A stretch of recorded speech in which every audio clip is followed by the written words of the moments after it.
What's going on, everybody? Whoa, that is super loud. That decided it wanted to come back for a second round there. I wasn't expecting that.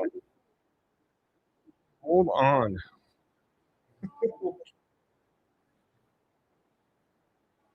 I'm very starting to understand why we incorporate headlights.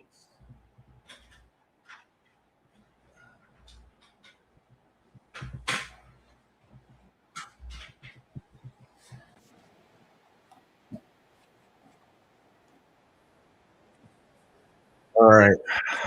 I'm hoping this works. We'll try this again. What's going on, everybody? Cigar Titan here. As you can see, I am by myself, but I do have a couple of guests waiting in the background that I'm going to go ahead and bring on right now. Let's see here. All right. First to the stage, Red Beard Riot. How are you? What's going on, man? All right. Let's see. This may be officially the roughest start to a YouTube ever. I had YouTube running in the background, so everything I was saying was echoing, and I hate wearing headphones when I do that because I'm super claustrophobic. I'm trying to fight the technology, bro. That's right. All right. And we have LHD. That is some acronym, I'm sure, stands for some type of drug, you hippie. What's going on, gentlemen? Happy Friday. Happy Friday. Whew, it's about time, bro. It really is. Awesome. Well, look, everybody. So for those of you who are going to be tuning in live or catching this after it's been posted, welcome. This is our Friday Fireside Chat. We're just going to be hanging out, smoking some cigars, and talking about whatever comes to mind. We don't really have an agenda for today. We'll refine this a little bit more as time goes on, but yeah, here we are. I like the Fireside Chat moniker. Yeah, I couldn't think of anything to come up with last minute between trying to get Instagram Live to work and that failing miserably. I think it was just too convoluted for the systems, apparently. Yeah, we could not, for whatever reason, get that system to work. I know we put in quite the effort there. It was a valiant effort, but The old college try. yeah, alas, it was not meant to be. No, that was not going to work. Oh, my goodness. So how's everybody's week? Busy. Spent a lot of time working on getting the trailer out, getting that rental going. So that's out. That's done. Delivered that out this afternoon. But just an extra 8 or 10 hours of after work, extra work. But How long is it going to be gone this time? That's just until Sunday. Okay. Well, that's a quick turnaround. Where were they going? Yeah, they're just down the road. It's about 20 minutes down the road. There's a little there's an amusement park down there that is it's like mini Magic Mountain kind of deal. It's a place called Lagoon, and They have an RV park and campground that is sort of attached to the place. So you get a lot of people who will go and stay multiple days. They'll get like it's not a park hopper pass, but it's just like a multi-day ticket or whatever. And so they'll stay down there, and I get a lot of people that go and go and do that. Do you have another rental coming up soon after that one, or is that there's one going on next weekend for that's a longer one. That one's about a week. Somebody's coming out they're driving out here from Florida. Ooh. And that's about I'm going to be taking and delivering. Oh, it's maybe about an hour. It just depends. It's about an hour, maybe hour and a half, a little bit north of here. Okay. I guess we can talk about what we're smoking. I mean, we can certainly put that out there, hence this being a cigar channel and all. I was wondering if we were going to be able to smoke. So I was Yes. like, I don't want to wait. I just want to light up. Miller didn't want to do. He didn't want to do this at all. He just wanted to smoke. That's it. Generally. Who wants to go first on their sticks? I suppose I'll go first. So I am smoking the Plasencia. I think this is the Alma Fuerte. I'm not 100% sure, but oh wait, I don't have autofocus on today. I've got that manually adjusted, so you just have to take my word for it. Not wild about that name. Why? What are you smoking? Oh, today I'm smoking the placenta. No, not placenta. Oh. Plasencia. Oh. You having a hard time with word association there, Mil?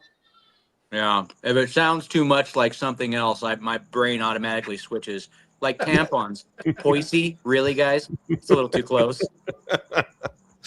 Nobody's smoking tampons. Wait. I hope not. No. I've got a moving along. I've got a diesel uncut here. This is one that Cigar Titan sent me for my birthday. He's a nice guy. He's a nice guy. A pack of these. It's been working my way through those. Not bad. I'm getting hints of tobacco. Mm-hmm. Yeah. There's actually tobacco in there. That's as refined as my palate is. I'm like the Santa Claus for the cigar world. Supple. I go around with a sack full of sticks and I just hand them out to all the gentlemen. You know what Smoker I'm claws. That's right. I got the fiance staring at my camera oddly for some reason. That's weird because mine just did the same thing. She came out and she's like, where are you? I, like, I don't know. I don't know. Miller, what you smoking? Just the tried and true Arturo Fuente Arvitola 44. Sun-grown Rosado. Those are my favorites. They have been since 2012. Ever since I was introduced to them. I don't know that you smoke a lot of anything else. You kind of stick to one stick and that's it. I am definitively the quintessential creature of habit. I will not deviate too much. I am very predictable when it comes to my everything. Habits, likes, dislikes. I really don't change, which is kind of nice, I think, and soothing for a lot of people because at least they know where I stand with a lot of things. So don't expect much. There's something comfortable about getting old and boring. Where you figured out what do I like, what do I don't like.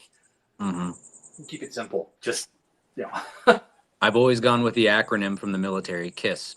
Keep it simple, stupid. Don't overcomplicate it. Don't overthink it. So that's when things get lost and you get in the weeds too much. I like face value. I don't read between the lines.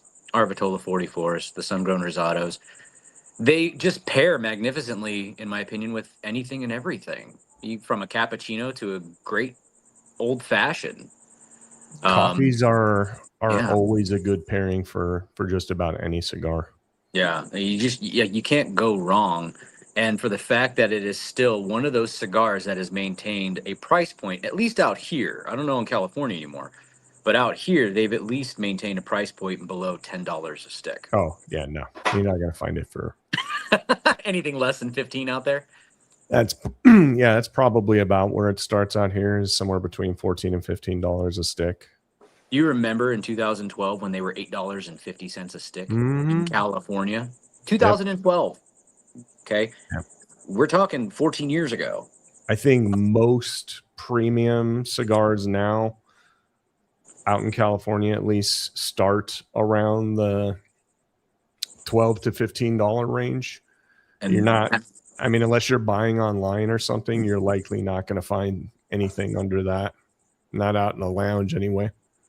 I think the Arturo Fuentes around that time, they blew up big time because they were one of those 96 rated by Cigar Aficionado cigars for under a price point. Yeah. Well, It was when like that number popularity- 5 or something Yeah, on their list. when that price point hit and that came out about those sticks. Yeah. We're about $9.75 a stick out here now. So Ooh, we made $1.99 off of a super sticker from some What is sexy hot Look at that. piece of fiance right there. super sticker. It's so small on my phone I can't see it. Frame that and put it up on the wall. I'm going to. What is it? It says super sticker. Your bra bestie. Bra. Your bra bestie. Is that who I think it is? It sure is. Oh, look at that. Oh, one way. Your bra So, bestie. Miller, I that's guess what you you guys saw? are seeing stuff I can't. So Scott, if you get any comments or anything, I'll have you read them out. Because I'm not seeing them the way you do. Yeah, I'm not seeing anything here. There's a yummy comment. Somebody said yummy. Yummy. Again, What I is, think by the same person. your bra bestie. so my bra bestie says yummy. I'll take it. Do you not see that? No, I just wanted to hear you say it. That's Oh, all. you like it when I say it. Oh no. Miller, we had a I rule. touched something. Oh, Yeah, don't touch- we don't had a touch- rule. don't You- touch- I No was touching trying to of any clear out a technology. notification. Like the notifications pop out and like half my screen is blocked because it's all on. By my the way, phone. I'm sorry for my camera right now. I would fix this if I wasn't. Afraid you would just If I destroy touch the entire anything, live. if I touch anything, this entire house will explode. That's right. The live stream will go down. This will not work. So That's right. if You we don't do need mine. if we do this again, this will get fixed. We'll definitely do it again. We were anticipating quite a bit of a rough start doing this. I mean, I haven't done a live in probably a year and a half, maybe a little longer, since the last time Brother Stogie and I shot a live. And I did send him the invite. He's at a game for one of his boys tonight. One of the boys has a baseball game tonight, so he's at the field with them. But I told him if he gets back to the house early enough and he'd like to join us to hop on. So hopefully we'll see him a little later. But yeah, going back to the topic there, Miller. I saw the same thing with the Rocky Patel 60. So that was a cigar that you could buy a box of, for under $200. I think they were selling for like 150 or something like that. Right. And then it won Cigar Aficionado's Cigar of the Year, I think back in 2023 or 2024. And then it skyrocketed. And then the price of that it blew up and it skyrocketed. And now those things are almost $300 depending on where you get them. I mean, This they're is why excellent sticks. I'm always a fan of anonymity, right? Keeping a low profile so shit doesn't become so popular that the demand for it goes up. So guess what they do to the price? We can inflate this because everybody wants it. It's a popular thing. Before it was a fraction of the price. Now it drives consumers away from things that were just at one point in time quiet, subdued, secretive. Because if everybody knows about it, well then what does it matter anymore? Yeah, Steph just bought a few boxes of the Rocky Patel Year of the Snake. She bought me a box, I want to say about a month ago. Nice. And it's a box that comes 10 sticks to a box, and tried it. And actually it's an awesome stick. If I can, I'll bring some out later this year. Maybe you can try it out when we come out there for the festivities. Year of the Snake by Rocky Patel. Yeah, it was for last year, the 2025, but you can tell there's definitely some aged tobacco in there, and it's a very smooth, full-bodied smoke, but with a lot of flavor, but not harsh or anything like that. And only 10 sticks in the box. Mm-hmm. Wow. Gotta make that money. Yeah, I was gonna say. Gotta make that money. Standard box sets usually come with 25 sticks, but I mean, Rocky Patel's like, no, we're doing things different now. Well, there's the Rocky Patel Emerald that I ended up getting to, and that one had, I think, 20 sticks in the box. That one was pretty good too. If I had to pick, though, I think the Year of the Snake was the better of the two. Nice, but good stuff. Oh, All right, who's got the topic for tonight? don't look at me. No. Don't look at me. You mean Scott, the topic wasn't the failure of this whole thing? That's not what we were talking about. Scott How rattled about off them quite a few aliens? good ones. How about them aliens, right? They're real. They're not real. They're real. They're not. Yeah, real. no, not the aliens you're thinking of, Miller. Yeah, well, we are in Southern Arizona, so No. And I am in Southern California. No, not those aliens. The space aliens, the outer space aliens. Mahali Ali, what's going on? We were on Instagram earlier. We were trying to get on Instagram earlier. It's been a while. the valiant effort was made.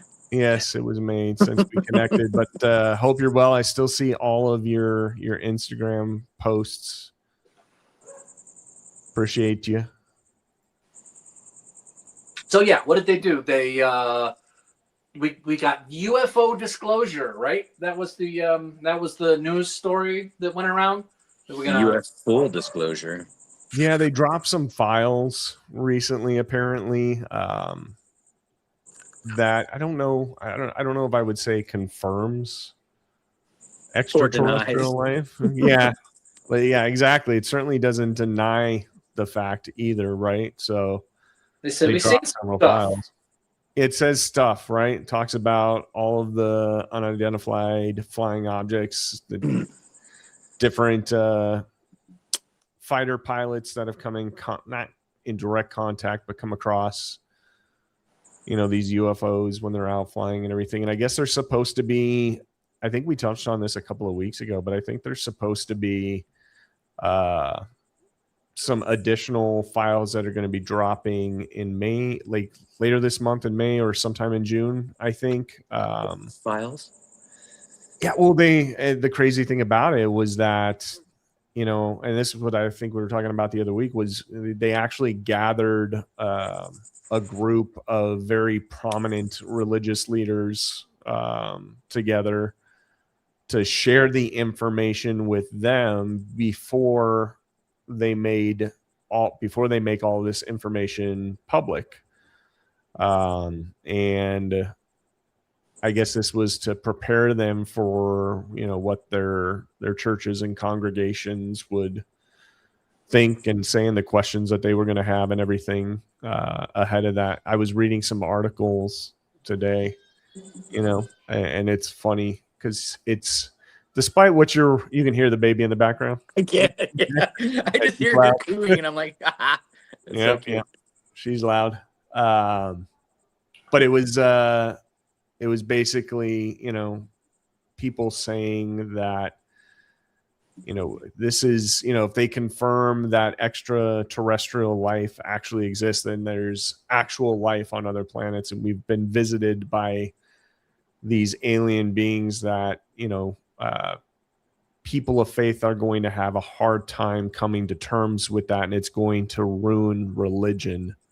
And I thought that was a very interesting subject, and I wanted to get your take on it.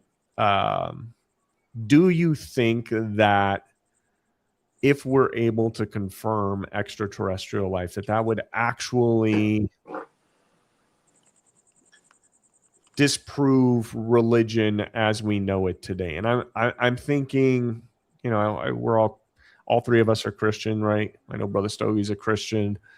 But how do you feel about that? Do you think that it disproves Christianity, that there is the possibility of life on other planets, or does that reaffirm your faith? Well, we've talked about this a few times, probably, which just my opinion, my 2 cents is there's a lot of this idea that, oh, all of these scientific discoveries disprove religion or disprove God or disprove the Bible, whatever you want to say. And there's certainly plenty of people who would, let's say, maybe take the position that says, religion and science are totally incompatible, and so if one is true, the other is false, and that feels like a little bit of that's like an oversimplification, I think, right? To me, I'm probably not ever gonna have, beyond some very basic things, but I'm probably not ever gonna have such a dogmatic view of, oh, here's this thing that I learned in Sunday school when I was a kid, and this is some way that this guy or that guy interpreted the Bible, right? I don't know that I'm ever going to have such a dogmatic view as to say, oh no, it has to be this. I have to take the Bible 100% literally, and this thing that science said, disproves that or whatever. And it's just like, or maybe this thing that science said helps you to come to a better understanding about maybe what the Bible is talking about, or, gives you a better view of what religion is doing. Like, we talk about like the size of the universe. And a lot of times when I think about that, I'm just like, man, you can't even imagine what that is.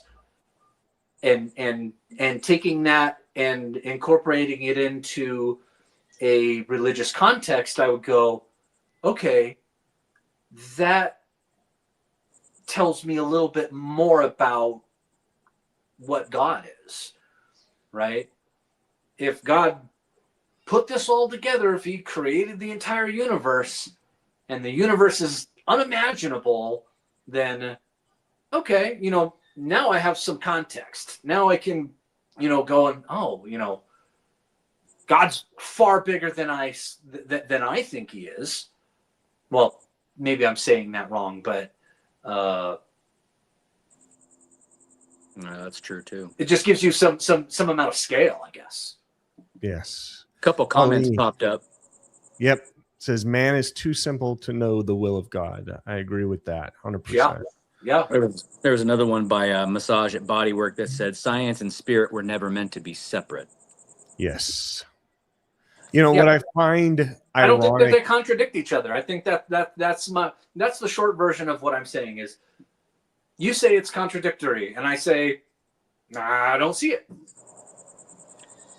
Yeah, what I find ironic is oftentimes it's the people who don't have faith, and I'm not taking a personal shot here.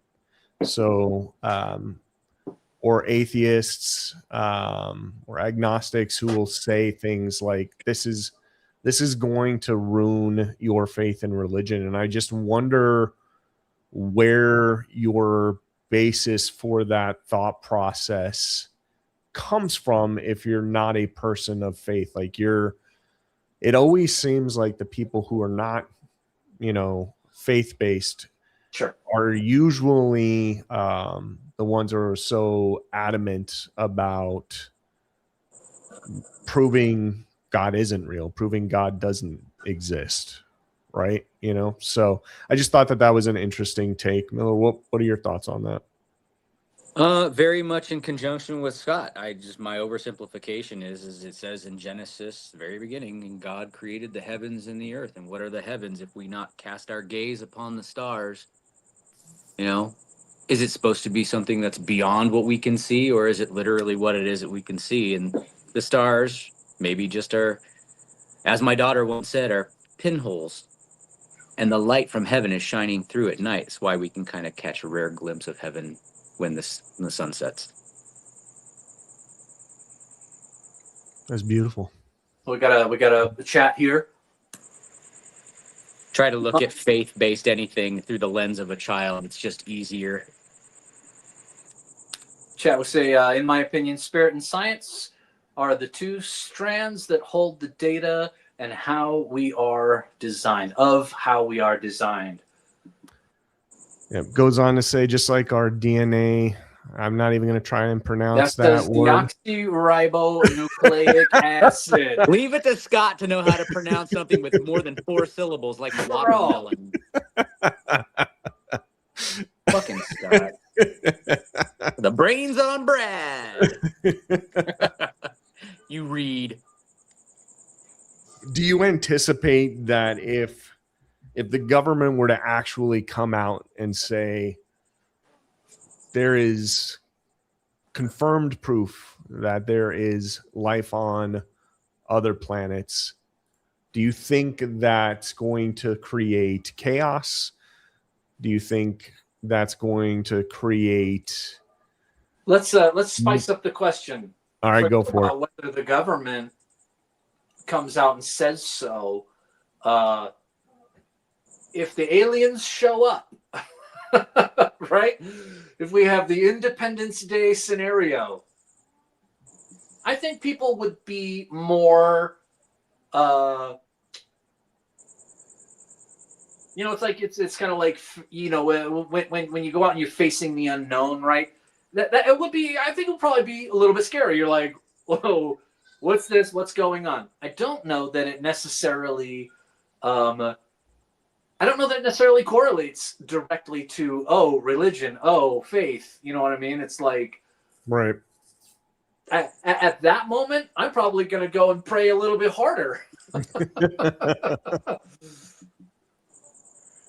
Yeah, I'm curious how people are going to respond, when the additional information is actually shared. I've heard a lot of people just kind of going like, yeah, okay. Don't you think it matters what is the additional information? Right? Yeah, like, well, absolutely. If we get a bunch of pastors go to the White House and they come out like on the North Lawn with like white binders that say, UFO files, and they take pictures, and then I think, are we having flashbacks? And then it's all stuff that you've already seen, and you're like, oh, that's what we got all worked up about. I think, if you're gathering a group of prominent religious leaders together to give them a sneak peek at what's to come, I have to assume that there is a reason why they would do that, right? Like, you wouldn't just do that for, hey, we've got this new grainy footage of this small cylindrical thing flying through the air. Nothing in the Bible says we were God's only intelligent creation. Absolutely. I actually looked that up today, and that's kind of what led me down this rabbit hole, because I keep hearing, as I'm going through Reddit and X threads and things like that, people constantly saying how this is going to disprove religion and faith and the existence of God, and how Christianity is going to have a hard time wrapping its head around this. And I'm like, who is saying these things? Like, it's not Christians that are saying these things. Am I going to put God in this little box and be like, oh no, God wouldn't have done that? What do I know? Right. You know what I mean? Like, and when you say they're going to collect these figures leaders of these religious sects. They've already we're done that. That's my So, understanding. They've already they done got that. the Pope for the Catholics. They got the Dalai Lama for the Eastern religions, and they got Tom Cruise for Scientology. Like, what are we talking about here? I don't know who the religious leaders were. They did not share that. I'm sure that was intentional, because if you say, They don't hey, want this to make them a person- mark. yeah, exactly. Hey, this person's got all the information, that's probably going to put a bullseye on the back of them, and people are going to be coming to them for answers. Ooh, I want to look that up. Proverbs chapter 3, verses 5 through 6. I like that. The little titillation of, now, here's this little snippet. Now go find out what it means. Yeah. Oh, come on. You couldn't just put it in the chat? It's too many words to type. Proverbs chapter 3, verse 5 through 6. Scott, look it up. Oh. I go get my Bible, but I'm not ready to refill my booze yet. That's right. And I'm about due for another stick because I'm down past the nub. I'm hoboing it here right now. Did you turn your water into whiskey? Not that good. Whoa. What did we Not say? that good. Proverbs 3, 5 through 6? Yes. Okay. Whenever you're ready. Go for it. Oh, Okay. Let's see. 5 through 6. Trust in the Lord Trust in the Lord with all thine heart, and lean not unto thine own understanding. In all thy ways acknowledge him, and he shall direct thy paths. oh, they went in and they started typing out what you just wrote or what you just read. Now they put it in there. Appreciate it.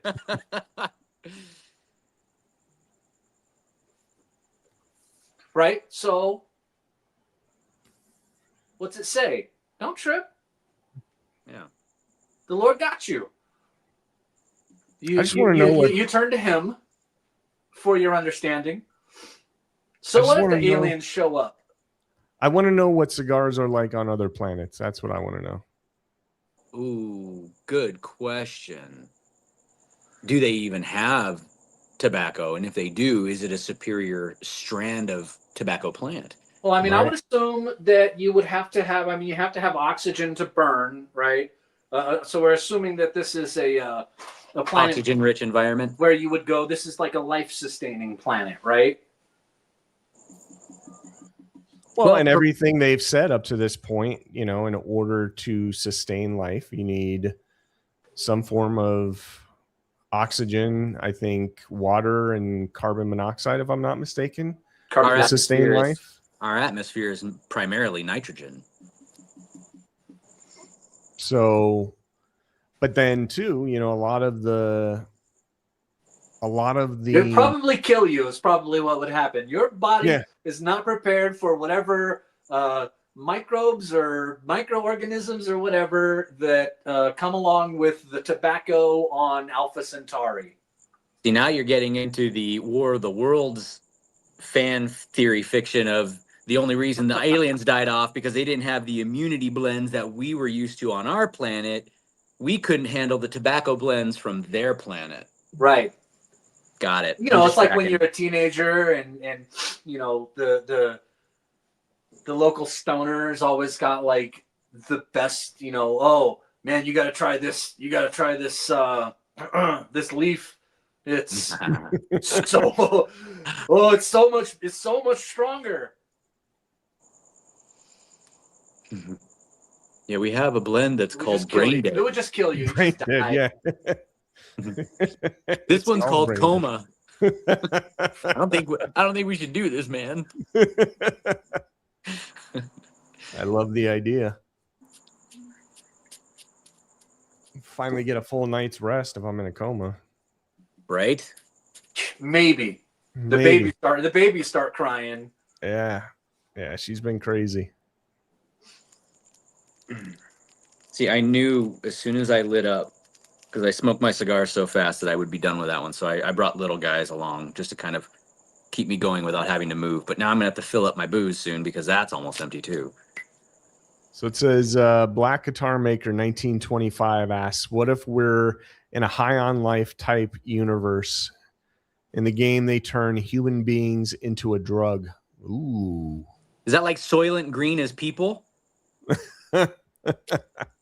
I don't know. I don't want to be anybody's drug man. What if we are the tobacco that is being farmed by aliens that come from other worlds, and that's why, apparently it grows inside of our butt? Oh no. Why do you sound like Slater from Dazed and Confused, man? Where aliens, they grew crops of that, man. You don't even know. Martha Washington, she was a hip lady, man. She'd have a big fat bowl waiting for Washington at the end of the day. Man, this one came off the rails real quick. Doesn't take long. This is what our conversations do. This is why this is fun. This was it. I mean, we didn't really there's not really a structure to our weekly cigar and FaceTime conversations. It's just a lot of this.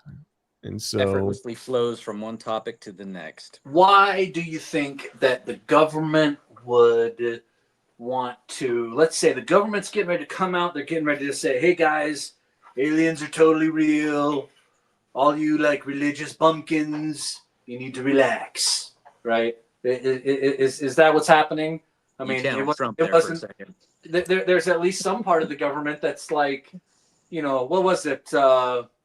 These religious people, they hold on to their Bible and their guns, I think that was something that Obama said. I know, and I wasn't gonna throw shade, but I mean, it's just. I mean, if he said it, it's not throwing shade. If you're directly quoting him or paraphrasing what he said, we won't get into the politics. But I think the point being is the government, or at least some of the government, would tend to have the idea that some religious people, at least, are they're not so smart, I guess. I don't know, but I insist I'm part of the goodish. I don't want to be anybody's drug, man. No. I don't know. Could be fun. I guess it depends on how you do that drug. Listen, if a drug is meant to alleviate pain or make you feel good or remove infection or viral disease or whatever, if I could be something on the positive note to help someone else in that regards, why wouldn't I want to be? You want to be ground up and dried in the sun, rolled into little bitty bits, put into if that's my purpose, into a big fat blunt. I mean, if that's my purpose, sure. I mean, I don't know. I mean, I'm just singing out loud. I think you've had too many drinks, my friend. Yeah. I've only had the one, though. What are you drinking, by the way? Moscow Mule. Is it the canned ones? It is, yeah. It's the pre-mades. It's the ones that you introduced me to, like... Those are the best ones. I could legitimately say a decade ago. Yeah. They still make them, and they're still really good. Yeah, we still have them up here at that, I think it's Total Wine. And we ended up finding those at a cigar and spirits convention years ago. That's right. I remember. They poured the cans into the copper cups, the dented ones, very similar to this.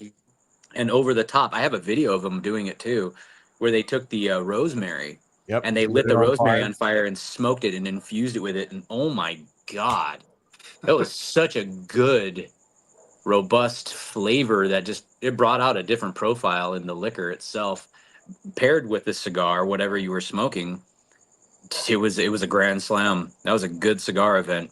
I remember I got a lot of free stuff that day. I was just going around hobnobbing with people, and it's always fun to go to those events because they always give you a plethora of cigars, so you're getting, if you've never been to any of these events, they're definitely worth going to. The price of admission can sometimes seem like a lot because you'll end up paying, for general admission, I think anywhere between 100 to maybe 150, depending on the type of convention. But then you're easily walking away with $200 to $300 worth of cigars without a doubt. Right, you're getting all kind of stuff. Yeah, absolutely. Remember when I snuck into the VIP section and no one was the wiser? I acted like I belonged, and next thing I know, I'm talking to reps, and they're like, "Here, take these ashtrays. They're awesome." Okay. It's amazing what you can get away with if you just act like you're supposed to be there. Yeah. I didn't pay for the VIP ticket. I just kind of meandered my way in there and was like, "Hey, what are you guys smoking?" Everybody wants to talk about their sticks at a cigar convention. And once you just ask them an open-ended question like that, just sit down and enjoy.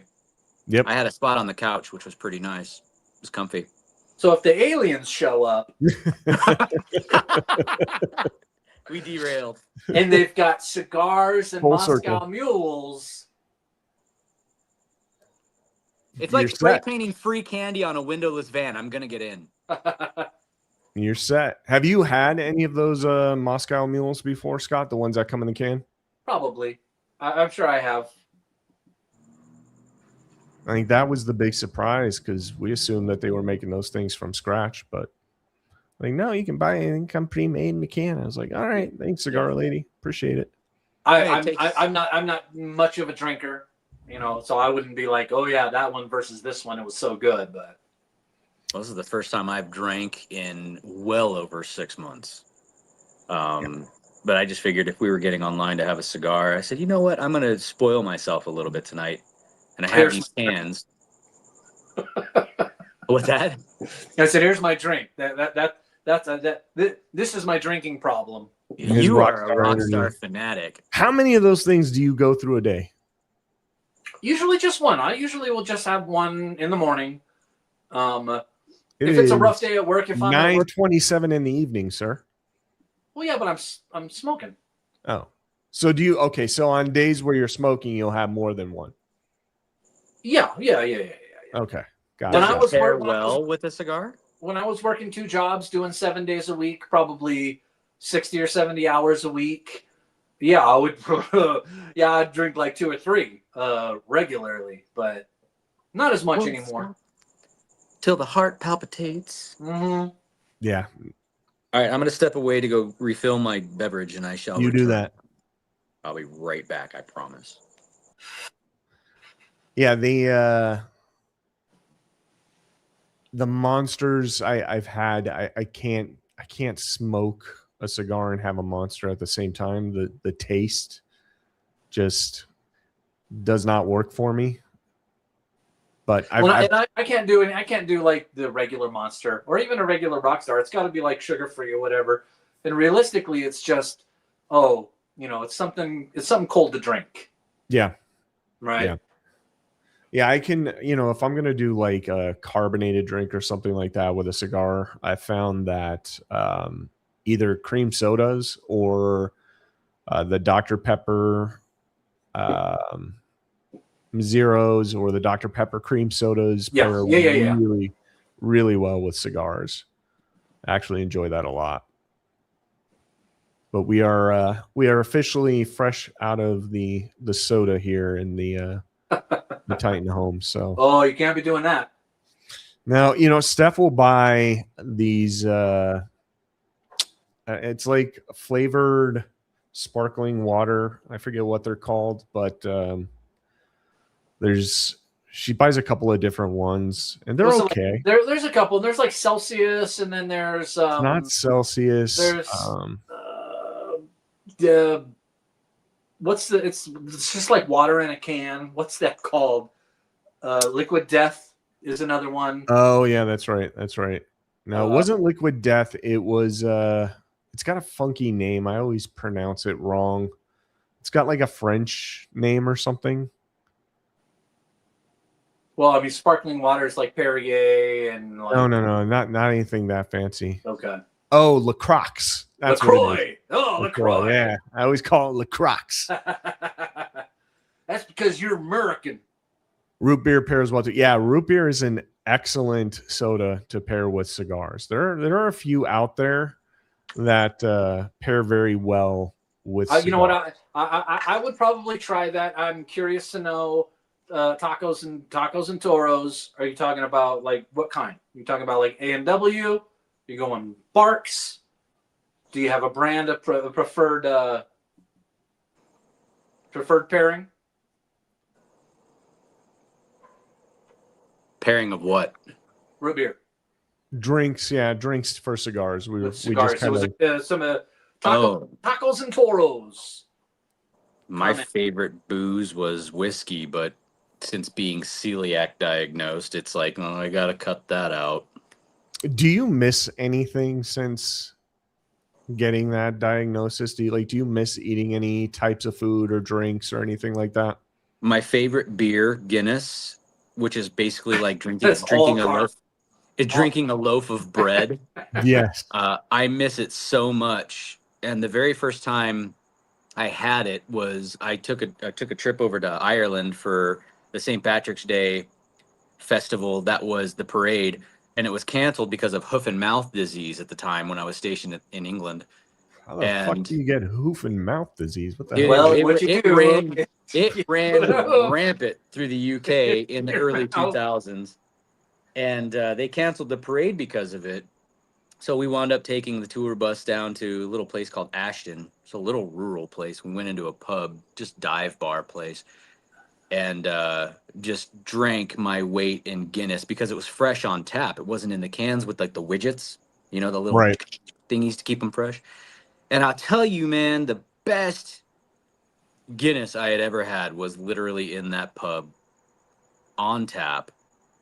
And so I drank it for many years afterwards, but I miss Guinness. I miss flour tortillas. Quesadillas don't really translate well with corn. You can make them that way, but it's just not the same.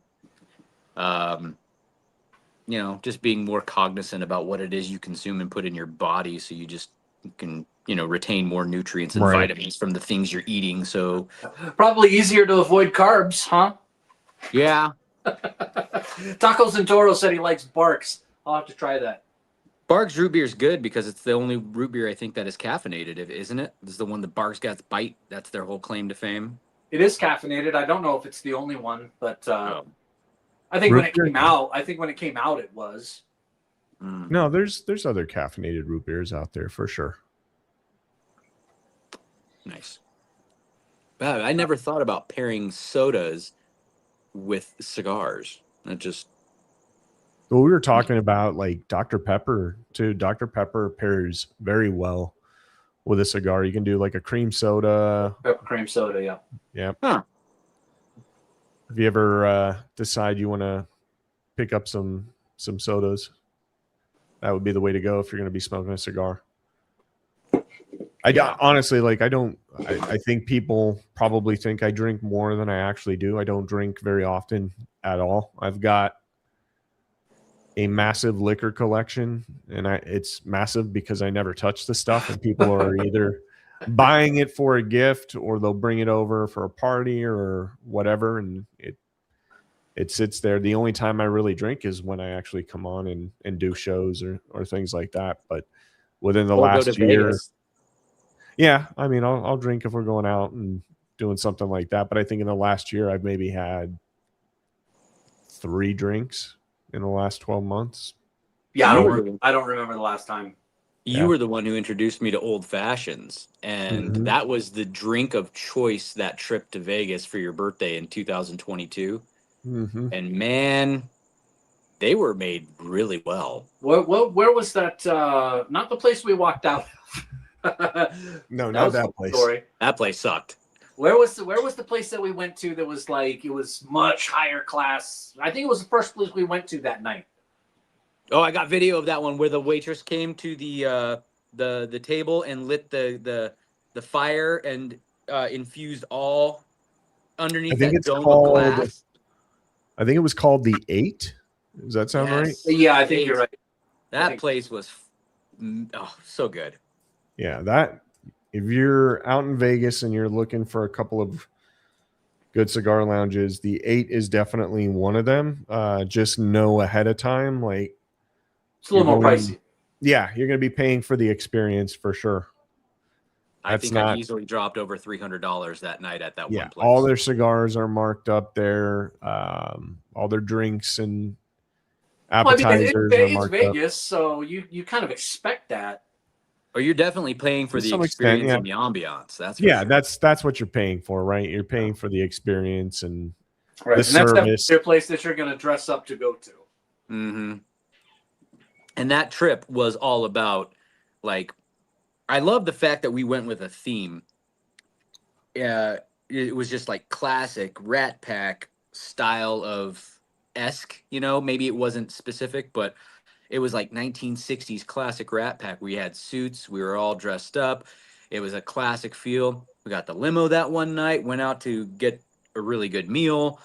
Like, it was just a fun trip to spend money frivolously. And I enjoyed myself enormously, so much so that when we were down at Old Street, the Fremont area, Yeah.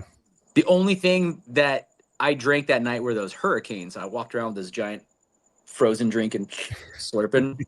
Went on the zip line in a suit, and then You look like you were there for your bachelorette party. yeah, got back to the hotel room, and Scott got a great shot of me bent over the toilet, horking my guts out.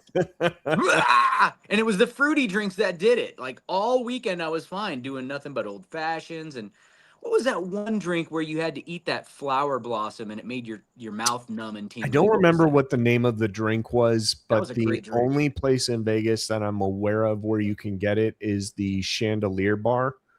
That's right. What hotel casino was that one in? Oh, geez, was that? Oh, there's the boys. Yes, right. There it is, right there. Looking dapper. You could Was it tell the I was Aria? I can't remember if it was the Aria or not. If you Google Chandelier Bar, it'll tell you what casino it's in. That was a great trip. I had so much fun. The fact that I didn't have to drive, I flew into Vegas, which was fun too. Look at this man. Oh, That's right. Oh, That's right. Dapper. Dapper Dan. I don't want Fop. I want Dapper Dan. The crazy thing is Vegas has been slowly dying. I was reading another article that they're shutting down all of the Prim casinos and attractions over by State Line, I think at the end of this month. So Whiskey Pete's, all of that stuff that borders the Nevada, Arizona, California state line is basically shutting down. When we drove down there last year, that was all shut. Whiskey Pete's was shut. Prim, like the state line or whatever, it looked like ghost town. Yeah, well, and that ironically, that's exactly what they were calling it. They said that this might actually turn into the first casino ghost town because all of those places have been shutting down, and Vegas just isn't doing business like it used to. I think this new generation of young adults, just they're not into that whole scene and lifestyle like generations before. They think about money very differently. That whole area was the spot to go to before you had a lot of Indian casinos in California. Yeah. And the expansion of that industry hit them pretty hard, and so you saw like outlet malls pop up out there, and so they were trying to hold on. They put up that big roller coaster. Yep. But people just don't. It's you don't have to head to the state line anymore to go do the gambling. Do it on your phone and on your couch in your underwear. Yeah, well, I mean, a lot of like retired folks too would go out there and spend time at state line. Take the Eagles clock out there. Yeah, to your point. I mean, again, because there just wasn't that many casinos, but now, hell, you don't even have to leave the comfort of your own couch if you want to gamble. There's Kalshi and all these other online gambling things that you can do right from your home. So you don't have to go out to Vegas necessarily to get the gambling experience. You can get it right off your phone. There's what State Line is like. It's like the wall-mounted phone. Yeah. Of the past gambling. What's going on?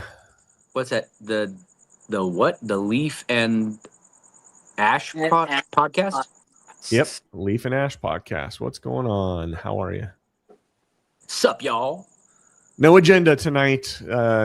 If you have been with us since we started, you'll probably be wondering what the hell are these guys doing. This was one of the worst starts to a YouTube live I've ever seen, and you'd be right. It was, but 55 minutes deep.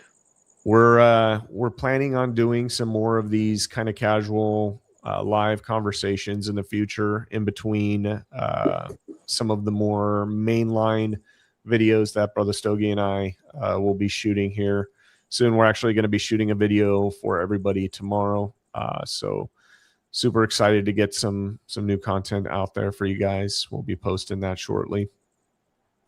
But yeah, Quick I mean, question it's for you. crazy. Go ahead. Are they still doing cigar events like down at Newport when they used to have, the cigar vixen there? And I don't know if the guy from Cigar Obsession, if he ever showed up to one of those events. But No, he was never. You're talking about Brian Glenn. Brian Glenn's always just kind of been the guy that was very The comfortable shooting. Yeah, just doing stuff on YouTube. And then when he moved away from YouTube and he went to Rumble, he started posting over there. But he's never been somebody that likes a lot of attention or things like that. He just likes to kind of do his thing on Rumble now and post his cigar reviews, and that's basically it. And Cigar Vixen, I think, Delicia, she ended up having a kid a couple of years ago, so I think her priorities have definitely shifted. Yeah, but yeah, I mean, they still have the events. We just haven't been able to coordinate time to go out and actually go to one of them. We had the baby obviously last year, and so that didn't happen, and that was right around the time that some of these events were going on, so we just didn't get the opportunity to do it. Those events were fun. Looking back and in hindsight, it was convenient. I've always liked the Cigar and Spirits event. That was always a fun one to go to. When Brother Stogie and I went out to Vegas to go to was it PCA? That was cool, but it was, I mean, that kind of event really meant for like cigar vendors and people who own lounges who are looking to make deals with, different cigar vendors and stuff like that. It's not really meant for the public. There's not a lot to do out there. There's a lot to see, but it wasn't an event that I was like, I can't wait until next year and come back and do this again. I like going to events where there's more just regular people there, right? You get to mingle with regular people and sit down and have some conversations and smoke and drink, but that's not what that event was about. I still have those Cigar and Spirits glasses, the free ones they give you with your ticket when you get in. Yeah. I still have those. I have one. I want to say one of them broke a while ago. Yeah, somebody dropped one and it ended up shattering, but all good. Get more. It's just things. Just things. Just a glass. So not a big deal. But yeah, it's been crazy what's going on out in Vegas and everything. I was surprised. This generation of kids just thinks about money very differently than we do, or at least our generation did. Our generation's like, fuck it, there's plenty to go around. We'll just gamble it all away. Okay, your college fund? You don't need a college fund. What? I'll double that shit. The beautiful thing about working, you can always make more money. Yeah. This generation does not think of it that way. They think about their money very differently. Well, I never really spent a lot of time going to Vegas, even really with the intention necessarily of gambling per se, right? Like Vegas was always, this experience or that experience or whatever. Like when we went, we went to a bunch of different like cigar places or restaurants or whatever it is, there's all sorts of, shows and stuff in Vegas. And I think maybe the younger generations, I mean, why do you need to go have experiences? You can see everybody else having all their experiences on Instagram. That's so sad. You're not living, you're just existing at that point in time. But do you need to go and have all of those different experiences? I don't know. I think it's good for you. It's good for your soul. Helps around you out, and one, it gets you out from the comfort of your four walls where you're you have to get out of your house. You have to go. Yeah. I mean, meet people from different walks of life that have stories to share. Right. Some of the best conversations you might ever even have are just with like a random stranger walking down Fremont Street, and you just happen to both be stopped at the same place, and hey man, what's up with you? Some of the best stories that I have were told to me by old World War II British veterans when I was stationed at Mildenhall. This is back in late 99, 2000s. And one of my favorite things to do was just get in my Austin Mini Cooper that I had bought off of a fellow airman, and I would drive for hours away from the base. And I would go into the crustiest, dustiest little pub, nothing fancy, nothing flashy. And I'd go in there and I'd find the oldest dude in there. And I'd ask if I could buy them a pint. Sure enough, the old guys would never turn down a drink. So I'd sit there and buy him a drink. I'd sit there and be like, so what's your name? Tell me your story. What was it like? Were you alive during this time? And sure enough, they're already probably 3 sheets to the wind. And they would open up. They would just talk to me and tell me about what it was like during World War II. And, if Americans hadn't shown up, they'd be speaking German. But that was my favorite thing. It was just to learn history, word of mouth, from people who actually lived it, who were there, who experienced it. And I loved that. That was great. I would say a lot of those experiences are, they're key for shaping who you are. Yeah. There was a couple of chats there. I didn't see comments. Who was saying what? There was one here. Says Luke chapter 6 verse 38. Seasons over our money. Kindest player sues 4F. We choose to accept. Okay, now I understand your touchscreen thing there. Solves money issues. Got it. It's all making sense now. Yeah, I would definitely like to get out and travel more. I think we'll probably do some more domestic traveling fairly soon, just because we don't want to leave the baby for 2 weeks, right? So, but definitely want to get out and do some more travel. I'd love to go, to Hawaii, and I'd love to come back out to Charleston, South Carolina. I loved Charleston. Charleston was beautiful. Charleston was an amazing place to be stationed. I loved it there.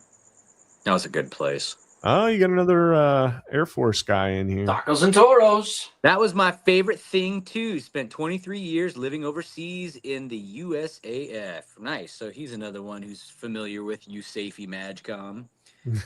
Very good, sir. I'm always interested in hearing about other vets. What depresses the crap out of me is when I hear these guys like, yeah, I was in for 22, 23, 24 plus years. I'm like, cool, where were you stationed? Oh, I just went to, I was at Whiteman. Yeah, where'd you go? Oh, that was it. Wait, you left home to see the world, but you went to Missouri, or you stayed CONUS? You didn't really go overseas? I don't understand that. Why would you? Oh, it's just, never really wanted to. It's like you had Uncle Sam footing the bill for you to travel and see the world, and you didn't take advantage of that. That breaks my heart. That literally makes me go, damn, you missed on a golden opportunity there, man. Hopefully that guy that just commented didn't have that same experience. Obviously, he said he was U.S. Air Forces as well. So, but there's a lot of people that are like that just didn't go anywhere, didn't do anything. What is it? Do you think it's like a fear of the unknown? Do you think it's like a fear of traveling? What is it?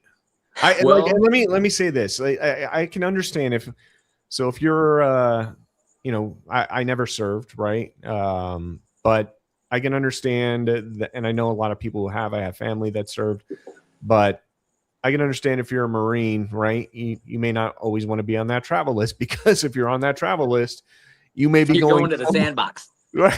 Exactly. You know, you're going to be in the thick of the shit, but Right.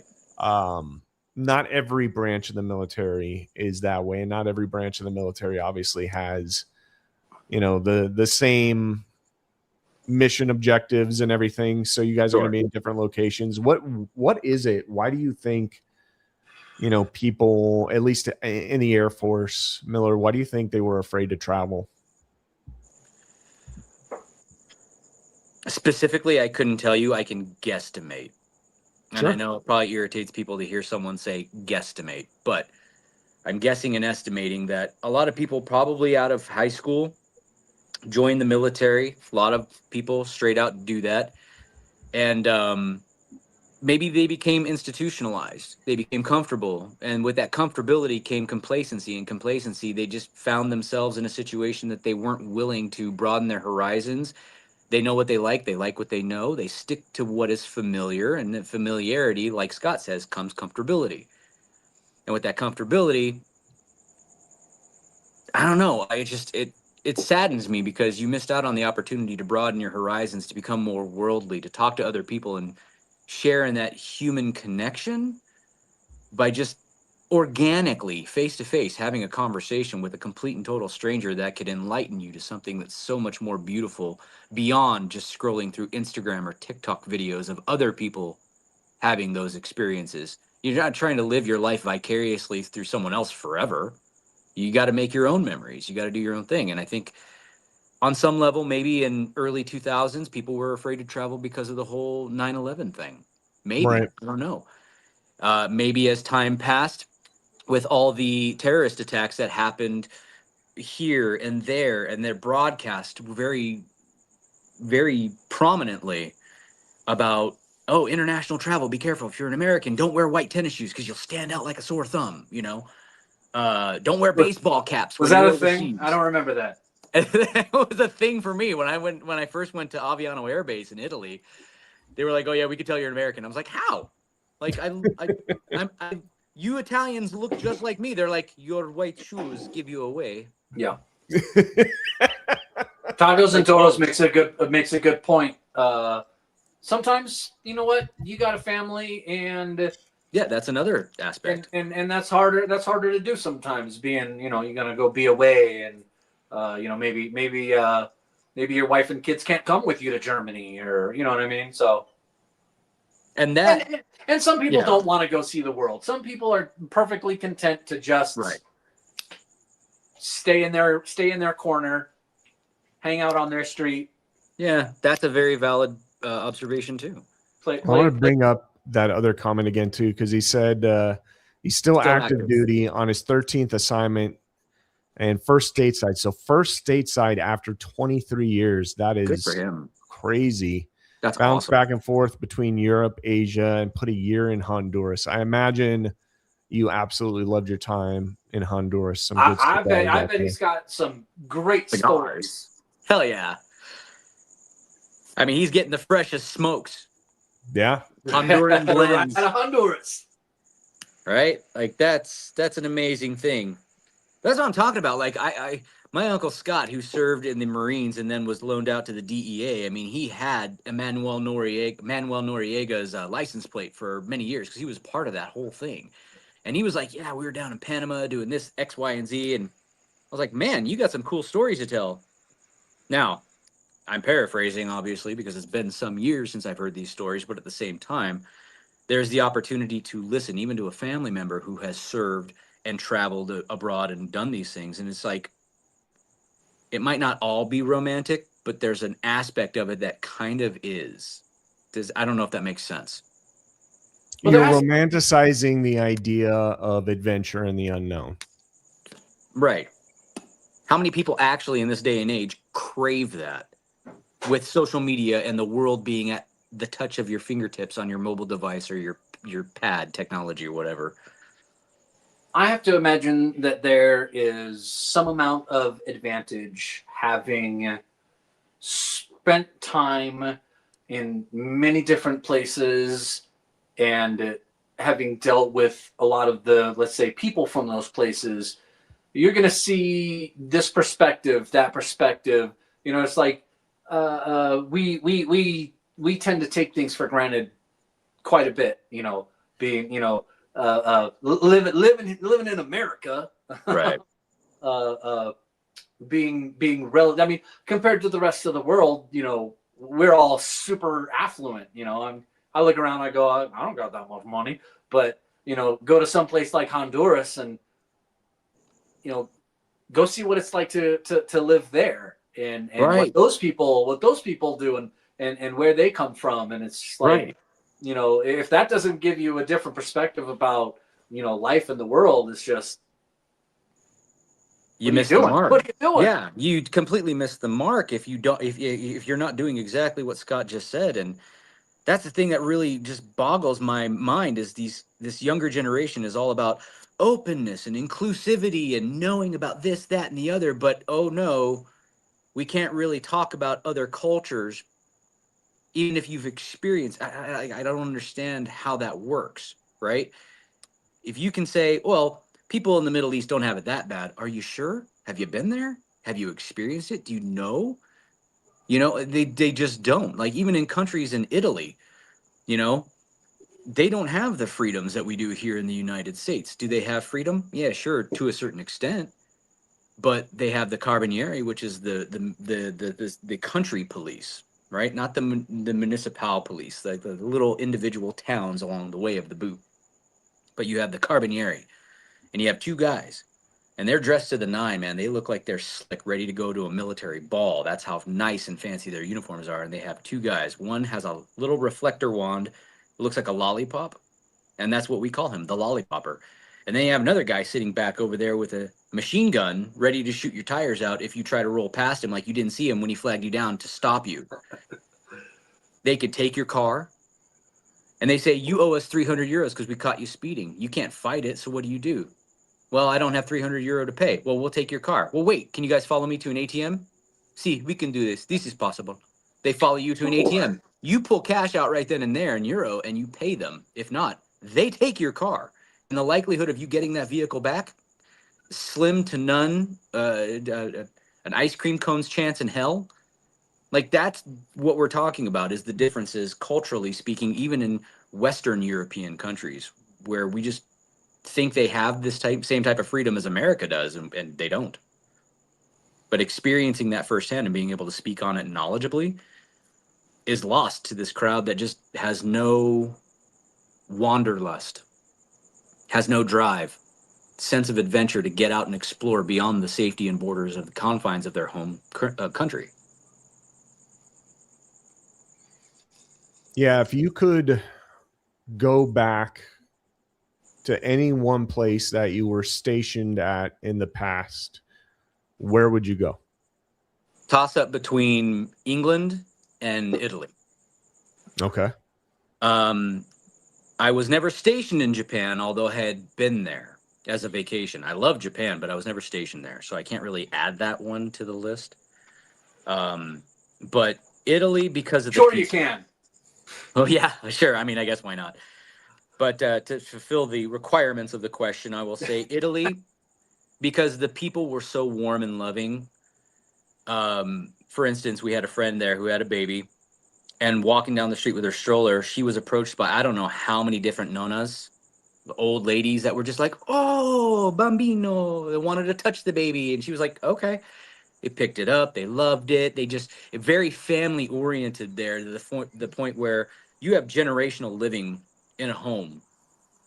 They spend their money on cars and Vespas, but homes really not so much. They acquire that generationally. When one parents that bought the home initially die off, the kids just take it over and they assume the responsibility of the taxes of that house and the property.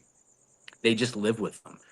That type of family togetherness is something that I just don't experience here in the United States. That camaraderie or that loving family environment, I don't see that.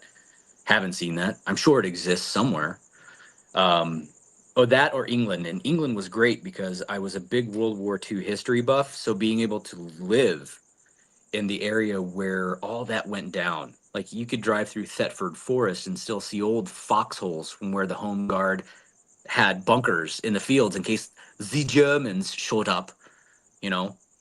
In case they ever perpetrated Operation Sea Lion. Yeah, you know, the bomb craters that were there from 80 some odd plus years ago, from when the Germans did bomb the eastern seaboard of Great Britain, are still there. Now they're grown over and trees are in there, and people have built tire swings to go down in those bomb craters, but it's just so rich of history.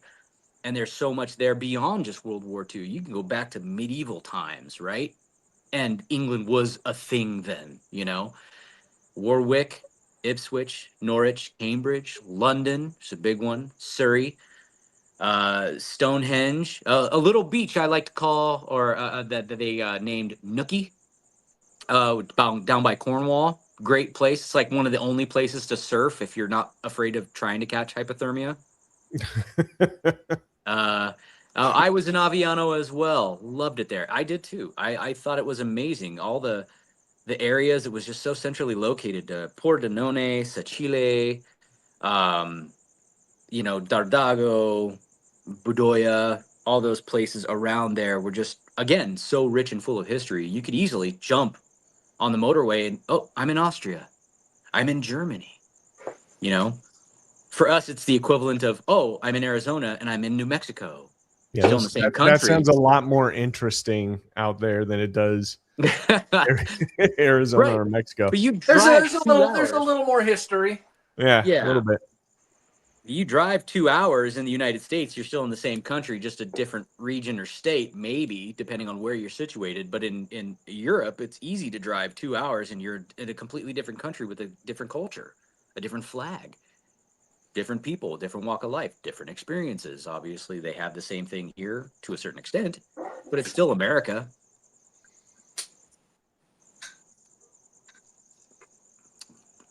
I lived in Bedoya. I lived across the SP-29 Mountain Highway. I lived in Dardago. That's where I lived. Right at the base of the Dolomite Mountains. Scott, if you could go anywhere, travel, where would you go? There's probably a lot of places. I mean, who doesn't want to go to Hawaii, right? Also, you know, a little bit fascinated with a lot of like World War II history and stuff. Absolutely, I'd go and check out like Pearl Harbor, the USS Arizona.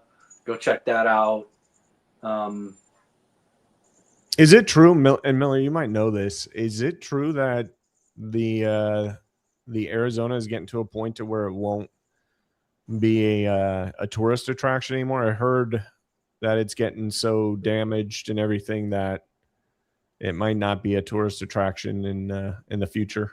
I haven't heard anything about it. It wouldn't surprise me, but the only island that I've ever been to in the Hawaiian chain was Maui, and that's still a ways away from Oahu.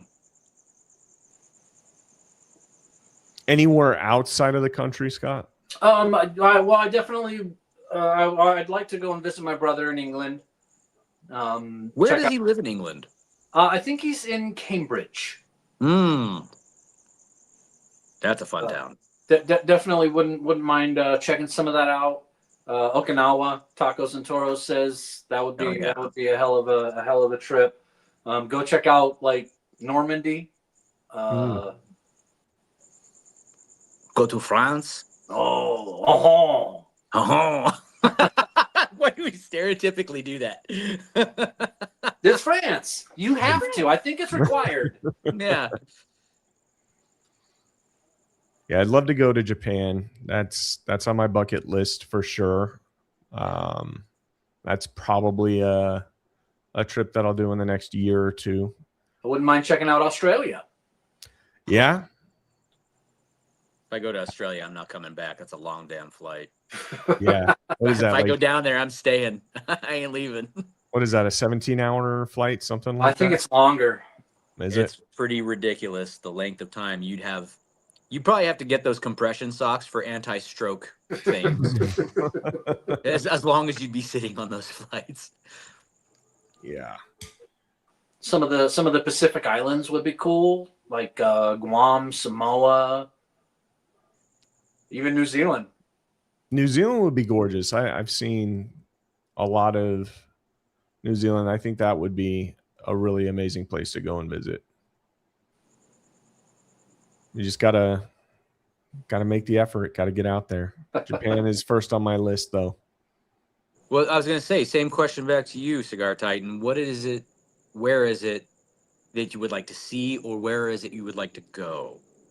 I think domestically, there may be one or two places out in the US that I haven't been to yet that I'd like to visit, but I think like all the major things, like I've traveled a lot in the US, so I've seen a lot. I've been to Hawaii. I'm gonna go back probably later this year with the fiance. I've been to Texas, I've been to Florida, I've been to Washington, D.C., I've been to Washington State, Oregon. Montana's on my list. That's an area for work that I cover, so I can get the cost of that travel taken care of and then just pay for a few extra days to stay up there and explore, maybe Helena or Missoula and check that out. I'd love to see Montana. Again, overseas, Italy. I think, and the other thing too is like a lot of the places that you've been to in the past, Miller, like are very different today. Oh yeah, they're hugely different.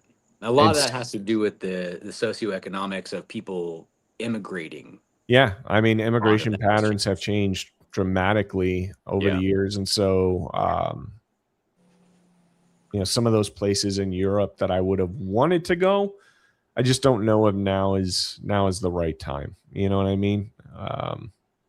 Yeah, I know exactly what you mean. There's a reason why I don't live in California. It's not the California of the 90s of our youth. It's not the same. Me going back to England, it wouldn't be the same as it was back in late 90s, early 2000s. Same thing with Italy. Everything has changed. So the places we long for nostalgically are places that no longer really exist. Yeah. But there's a couple of places, Scott mentioned a couple of them, like New Zealand's definitely one that I'd love to go see. Australia, I'd love to go see Australia. I just don't know that I could do that flight, man. That would be a trip. That'd be a whole excursion. Yeah, and that's going to be something that, if I'm going to do something like that, I got to take a couple of weeks off from work to really do that, because there's going to be a dramatic time change going out there. You're going to be losing a day going out there, losing a day coming back, and with the baby being as young as she is right now, I'm not sure that we could afford to get away for 2 weeks. I just don't think it's the time for that. So she'd have to be a little bit older before we make that kind of trip. But again, like places that I'd like to go back to, like Charleston, I'd love to spend some more time out there visiting. Any place with like history. Yeah. I loved having you guys out there. That was a great experience. Yeah. I like, when we go out and travel, I'm the kind of guy that likes to, as long as we're in a safe area, I like to kind of get lost in like not have an agenda and just kind of see what kind of trouble we can get into and see what we find. I don't want to always, like when I travel, the last thing I want when I'm traveling is to say, okay, we got to be here at this time. Then we got to go to this place by this time. Then we got to go to this place by this time.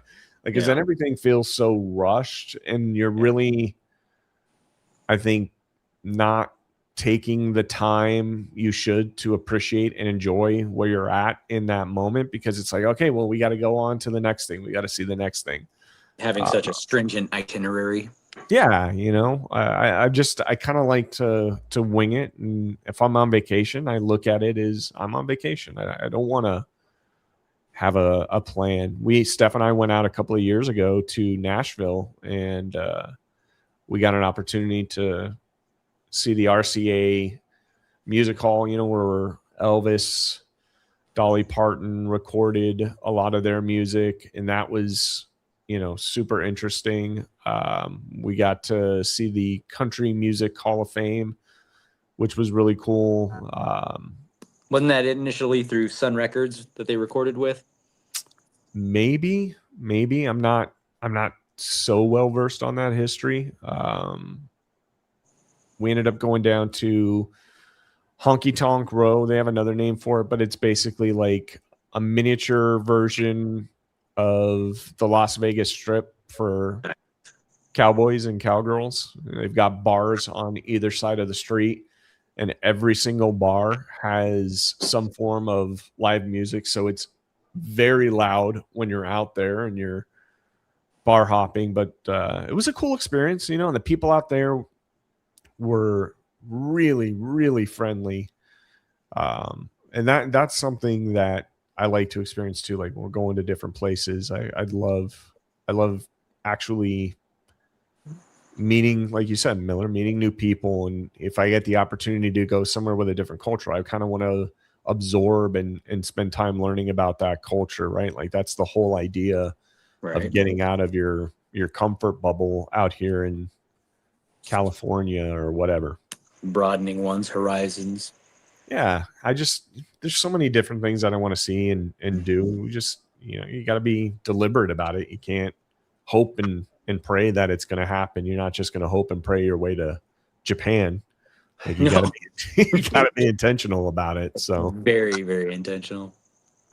Tacos and Toro says, I like to have a few must-see things and then just walk around and find random hole-in-the-wall places. Yeah, and you know, and it's crazy that you say that because that's what we did when we were out in Nashville, and we ended up, we were like, let's see what we can find out here. Just something random, right? We didn't have an agenda for the day, and through different outlets, we were able to find a speakeasy out there called the Red Phone Booth, and it's like it's a cigar bar speakeasy out in Nashville, but the only way you can get in is through a passcode.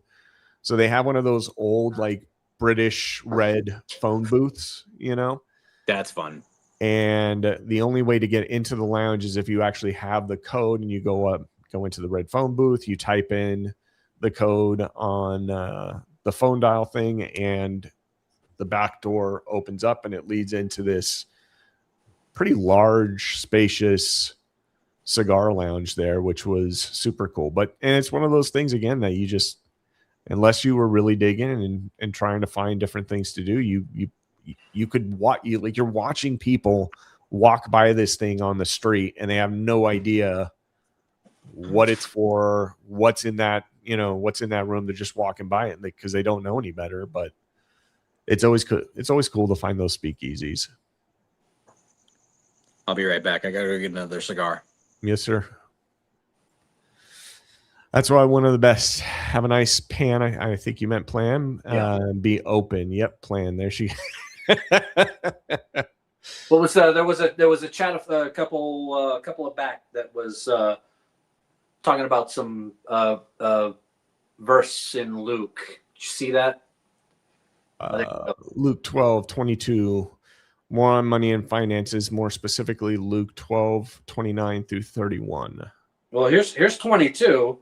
And he said unto his disciples, therefore I say unto you, take no thought for your life, what ye shall eat, neither for the body what ye shall put on.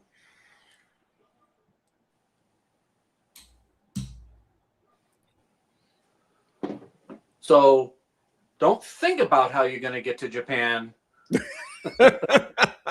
I'm just playing with you. No, it'll be that's a great verse on faith and trust. It'll be nice to get out again and get out and about. I know we've got our Arizona trip planned for later this year. That'll be a nice little get together. Yeah, we'll have to take the trucks out there, go tear up the desert a little bit. Yep. It'll be the first time I'll be able to take the truck out and do some off-roading since I bought it. So curious to see how it holds up. I'm wondering if I need to get some off-road tires or what I have on there will suffice. I don't know if we're gonna do anything that crazy. Oh, we're gonna go rock Yeah, crawl. you know, when we went out Find there a a few dirt years road ago. and go kick up some dust. Yeah, when we went out there a few years ago, and I took my old truck out there with him. Like the trails we went on before were not anything that you would necessarily need super off-road tires for. And it was fun. We had a good time while we were out there. We could probably hit up some of those same trails the next time we go out there. Yeah, when we went to Arizona down to Sedona, and Yep. it was like Broken Arrow Trail, I think. Yep. And that was a little bit of a slower kind of trail or whatever. A lot of in through the trees and everything else, but still, I mean, it's off-road tires are specifically probably not required. Yeah, I think with that particular trail, like the hardest part of that trail was just the very beginning of it and getting over that massive rock. Yeah, to get out there. Your Cybertruck is probably going to have plenty of clearance for that. Yeah, it shouldn't have any problem with that. We'll see how it handles. I'll just have to find some local charging stations close to the Miller. Bring some extra batteries. Yeah, exactly. I'll bring a 24 pack of AA's in case I run out of charge. Yeah.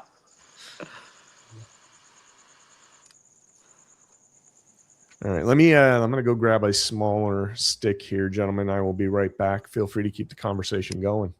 All right. What did I miss when I stepped away? We were just talking a little bit about coming down to Arizona later on this year, and because we were originally talking about hey, when we're traveling or when you're going someplace, we're not necessarily looking to have this thing and that thing and that thing that we're specifically want to be able to see, as much as just being kind of open to, oh, hey, what's that over there? Let's go check that out.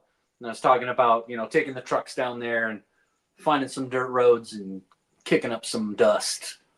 Yeah, that's always fun because there's a really good trail through Madera Canyon that I took Chris through last time he came out here. And that was a fun time. It was really good. I mean, it's not a trail that is anything like Broken Arrow Trail where we went to. It's more of a you can go fast off-road, spinning tires and kicking up dust type of trail. Literally that. That's a fun one. Ruin your paint job kind of trails. Yeah. And have you ever been to Tombstone? I haven't. So that'd be a fun thing to go do as well. I mean, trust me when I say it's one of those things you can go do it once and you're like, I'm good for the rest of my life. Yeah. Or you can go back as many times as you want to, I guess, if you're really into that. We'll have to get us like some 10-gallon hats. Exactly. Go out there and sport some spurs and walk around the old wooden planked boardwalks. We'll go LARP the shootout at the OK Corral. I actually have a hat. I'm going to wear the hat. Now you got a hat? Now I've got an excuse. You don't have a hat though, do you? I do. I've got a $350 Stetson hat sitting in my closet that I've never worn. Seriously? Go get your Stetson hat. I'll get my Stetson hat, and we'll make a comparison. Well, we'll have to do that later because it's up. I think she's putting the baby to bed right now. Oh, okay. Yeah. Next live, I'll wear the hat. I have a straw hat that I wear when I go out in the sun because, Yeah, but yours is like a gardener's hat, right? Yeah, pale pasty white. Just gonna wear this gardener's hat. It's the same thing. This is close enough to a cowboy hat, right? I'll be out there in my gardener's hat talking about I'll be your huckleberry. Mm-hmm. Yeah, Tombstone I think would be fun experience. Like I said, you could do it once and you're pretty much set. But if you've never done it, it's still fun to see it through the fresh eyes of someone who's never experienced it. That or taking you out to go find Johnny Ringo's grave, like we did with you and Kendall. You mean Brother Stogie? Yep. Yeah, I mean, I think going out and showing Scott Johnny Ringo's grave would be a cool thing to do if he hasn't been out there before. And you're right. I mean, if you've been out there once, unless you're bringing like we are, if we're bringing somebody out there that hasn't been there before, Right. To experience Tombstone. I don't know that it's definitely not someplace that I would go to every weekend. No, it's no. No. No. What'd you get now? What are you smoking? This is a Principal cigar. I'm not sure. What does that say here? Aviator Erie 10th anniversary. Okay. You got the band? I do, but I know it's hard to see, and I don't have my autofocus on right now. Guess what I'm smoking? An Arturo Fuente. Well, oh my God, you nailed it. who would have known? Wow, who would have thought? That's my go-tos.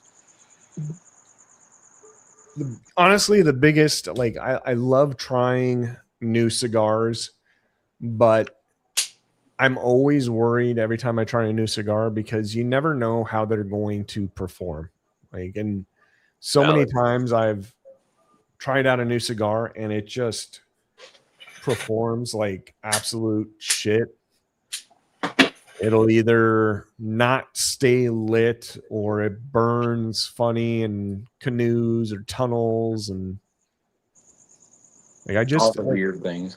Yeah, I mean, all I want from a cigar, honestly, 50% of the battle when it comes to smoking a good cigar is just performance. Just smoke well. The consistency. Yeah, as long as you smoke well, and I don't have to sit there and relight the thing 50 times because your rollers did a crap job and they've got stems in there. Yeah. Oh, yeah. That's a hat for Tombstone, buddy. Ready to ride me a horse. I agree. The biggest turnoff for me for smoking cigars is something that has a hard draw. Mm-hmm. And no matter how, your cheeks are so sore from just trying to get a good draw that you just, the payout is nothing. Yeah. I like a good billowy hot smoke. I think Steph's got one of those pink sequined cowboy hats, Scott. I'll bring with you so you don't have to buy one of your own. I can rock that. Yeah, I got you. I'll bring my pink sequin suspenders. To match. Nice.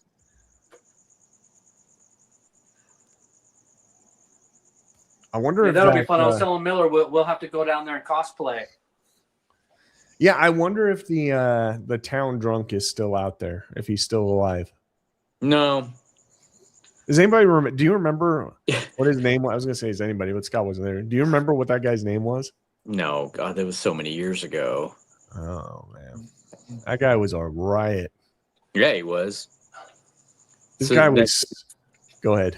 No, I was going to say, he's the quintessential town drunk guy that you could sit there and watch him, and he's entertainment in and of itself. Yeah, I mean, he was so blitzed the night we were out there. We saw him the following morning, and we'd remembered his name. We're like, hey, so-and-so. And he looked up. He had no clue who we are. Yeah. And we spent the whole night with this guy drinking and playing pool and shooting the shit with him and everything else. The next morning, the guy had no idea who we were. He was that drunk. He was the liver king. Yeah. Not processed alcohol. Right.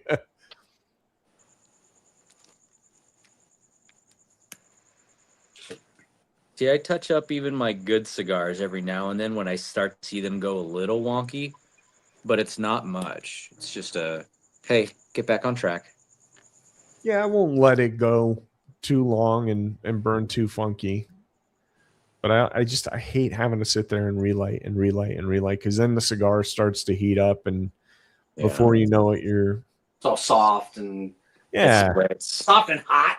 Yeah, I don't want that. I don't want soft and hot. Nobody wants soft and hot, especially when it cracks and splits too. Then you can't get any. When the fiance's coming soft off and hot, I'll take that.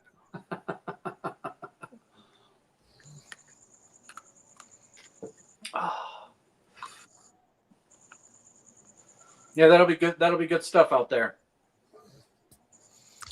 Yes, sir. Are you planning on having like a reception or anything, Miller? Yeah, it's all going to be here at the house. Okay. The wedding's at the house. The reception's here at the house. I thought you I said you booked a hall or something like that. was looking into booking a hall. Unfortunately, because the day we're getting married, everything is closed. Okay. So I said, you know what? If we're already here doing the ceremony, let's just do it here at the house, have the entire memory of it. That way, no one has to get in a golf cart and drive anywhere or a car or anything like that, try to find parking and go over there. We could just do it all here in one stop shot. Very simple, very small, very plain. Doesn't have to be anything extravagant. But that's what we're looking at. I've already paid for the catering, so the food's going to be amazing because it was an old vendor that I used to work with when I was working as a contract writer on base. His food is amazing, and I just recently found out he opened a brick and mortar restaurant, and it's like Tex-Mex barbecue, Right. and the brisket he makes is just, oh my god, so amazing. So Soft, we got hot, go ahead. soft and hot. Yeah, soft and hot, really. I mean, literally, you try to spear it with your fork and it falls apart. That's how tender and juicy and succulent this meat is. It's just so good and so well done. And I recently just came in contact with him again. So I said, "Hey, do you cater?" He's like, "I do." I was like, "Awesome." So we just paid for that. This Sunday, we're going out to do cake testings and tastings and things of that nature for consultations for wedding cakes. That will be this Sunday. Uh, My outfit is already squared away. Alyssa already has her dress. I think she just has to get it altered. And then we got to get a photographer and a DJ. Think that's about it. Yeah, very small. That's How many very people are you guys planning on having? it like 25, if that. Okay. Yeah, and that depends on who can make it. But we definitely know that it's going to be under 50. But I paid for catering for at least 50 people because the food is so good. People are going to want to go back for seconds. Smart. This is Smart another decision. thing that you have to do when you're traveling, is go and get that local cuisine.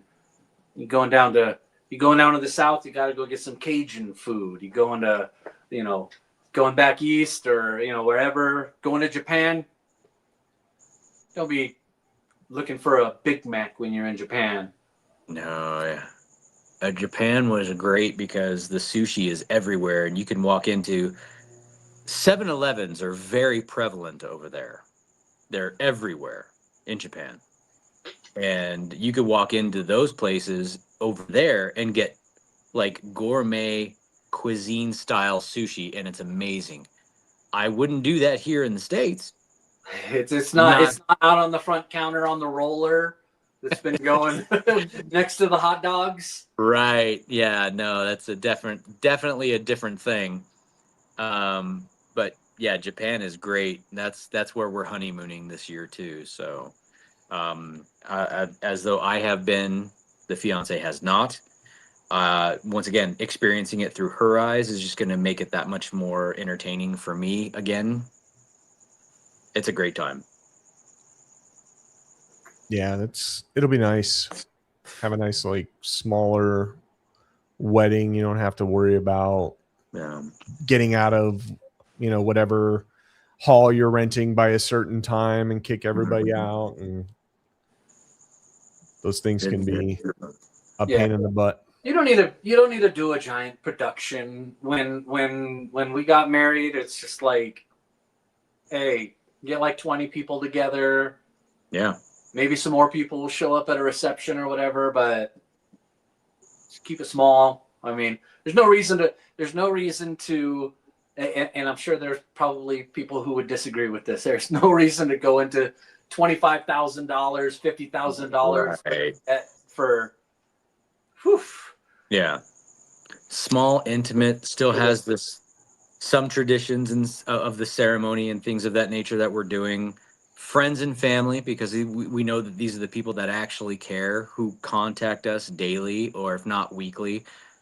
We will be sending out notifications to other family members, not as an invitation, but as a, hey, we're getting married on this date. If anything, just send us blessings. We don't want gifts. Yeah, I've already got everything I need. I don't need another toaster. I don't need an air fryer. Don't But they've send me got a crap. toaster now that connects to your Wi-Fi. Why wouldn't you want that? My God, right? Like, geez, now I have to get that. Well, you know what a lot of people do is they'll put up like a little bit of a live stream or something like that. That way, like if there's a certain family who can't make it or whatever, they can get up on Zoom or whatever it is, and That at actually least wouldn't be a bad idea. Yeah. at least That is a watch. great idea, actually. But like, don't send us money or gifts. We don't need any of that stuff. Just give us a thumbs up, like a like. That's it. We're Cash good. gifts welcome. Yeah. Yeah, cash gifts are welcome if you really want to. But it's not Apparently, required. I'm talking to the wrong person here. Yes, we don't need anything. She's over there frantically typing. No, no. that is the fiance, by the way. We need a new toaster, damn it. That's all right. I'll live stream the entire wedding to the Cigar Titans YouTube channel. Yeah, such riveting content. I'm sure your viewers would love to witness. And be like, why, what? Nah, nothing special, nothing big, other than the fact that it means something to us to have the people that we love, who we hold near and dear in our lives, just to be there to experience it. Nothing against the aunts and uncles and cousins and everybody else on the distant family that is not going to be invited or there. Nothing against them, but we're just keeping it small, man. Just make sure, on the announcement, you let them know, hey, listen, you're not invited, but definitely send stuff. Yes, exactly. You I can't like the way he come, thinks. but send us money. They got that new PlayStation 4 Pro. Yeah, I'm sorry. Did you say PlayStation 4? Oh, I'm sorry, PlayStation 5 Pro. Yeah, you're right. Wrong Why one. would I downgrade? PlayStation 5 Pro, yes. I That can could be just a great imagine wedding Miller gift. sitting there opening up his wedding gifts. And it's a PlayStation 4. Yeah, Hey. yeah. The guy who has trouble with technology already is now going backwards in time with technology. We're excited to come out there and share your special day with you. Well, we're excited to have everybody, that we're inviting, Yes, the key word that we're inviting. that we are inviting. That is the caveat. The fact that we are inviting very few people, like I said, the ones that mean something to us. We're going to call them authorized guests. Authorized guests. You have a badge. You have to go through the ECP, which is the entry control point. If you do not have a badge, you cannot enter. I'm sorry, but do not apply. And then because the wedding is just a day, all it does is just publicly display to those who mean something to us our love for one another and what it is we are entering in as a way of a commitment. That's it. Other than that, we're going to be going off-roading in Madera Canyon. We're going to be going down to Tombstone.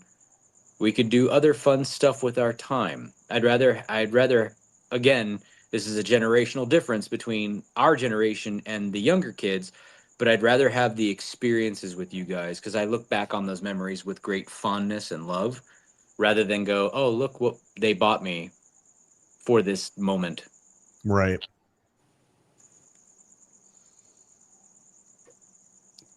You guys will have a great time. Are you guys how soon after the wedding are you guys planning on doing the honeymoon? Not until December. We're waiting at least a month after because we want to go during Christmas time. I've never experienced Japan in the Christmas time, but my sister, who was there for many years as a Disney princess, who will remain nameless and what character she portrayed, but she said that the Japanese locals believe that Americans for Christmas go get Kentucky Fried Chicken And I want to see how true that actually is. So that's why I want to go there during Christmas time in Japan. So the whole purpose of this honeymoon is actually to see if the Japanese actually eat Kentucky Fried If they Chicken. really do. For me personally, yes. For the missus to be, no, she's going to experience the culture. She's going to get a yukata or a kimono. We're going to go to Kyoto. We're going to go to Tokyo. We're going to definitely go to Tokyo Disney and Disney Sea because we just do that. But experiencing a lot of other things around there as well. And just being immersed in the culture, you know. What did she put? Smiley faces, laughing faces.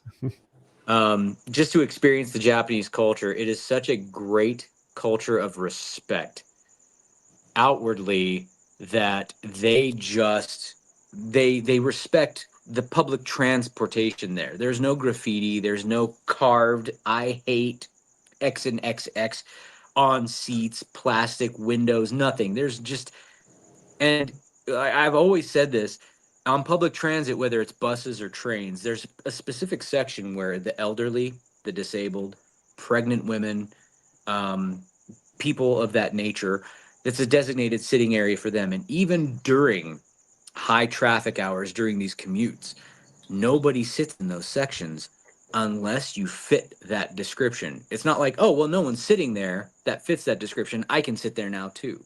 No, It's no, not no. like It's not that. It's not like taking the handicap parking because no one's around. Right. It is such a culture of respect for, especially for the elderly. I didn't experience it, but my mom and my dad went over there. Yeah, the concept of wa or harmony. It's the what am I going to be doing that is going to outwardly impact someone else positively or negatively? They think about that. It's a forward way of thinking. People wear masks there all the time, and it's not because of COVID, but because they might have a cold and they don't want anyone else to catch it, so they wear a mask. They might have allergy reports that come out and say, "Oh, the pollen is high today. Oh, I'll wear a mask so I don't sneeze and offend somebody else." And that other person that just popped up with their comment says very true. I'm hoping that it's very true about the Kentucky Fried Chicken Christmas comment because I really want to experience that. I just want to know. But it's such a great culture of respect, and that's one thing I really think everybody should experience because coming from the States, if you go, and I use this as a loose example, you go to a Starbucks and you leave your wallet or your cell phone on the table and you walk away and you're gone, guess what? It's going to be stolen. Right? That's just what we expect. So no one does that.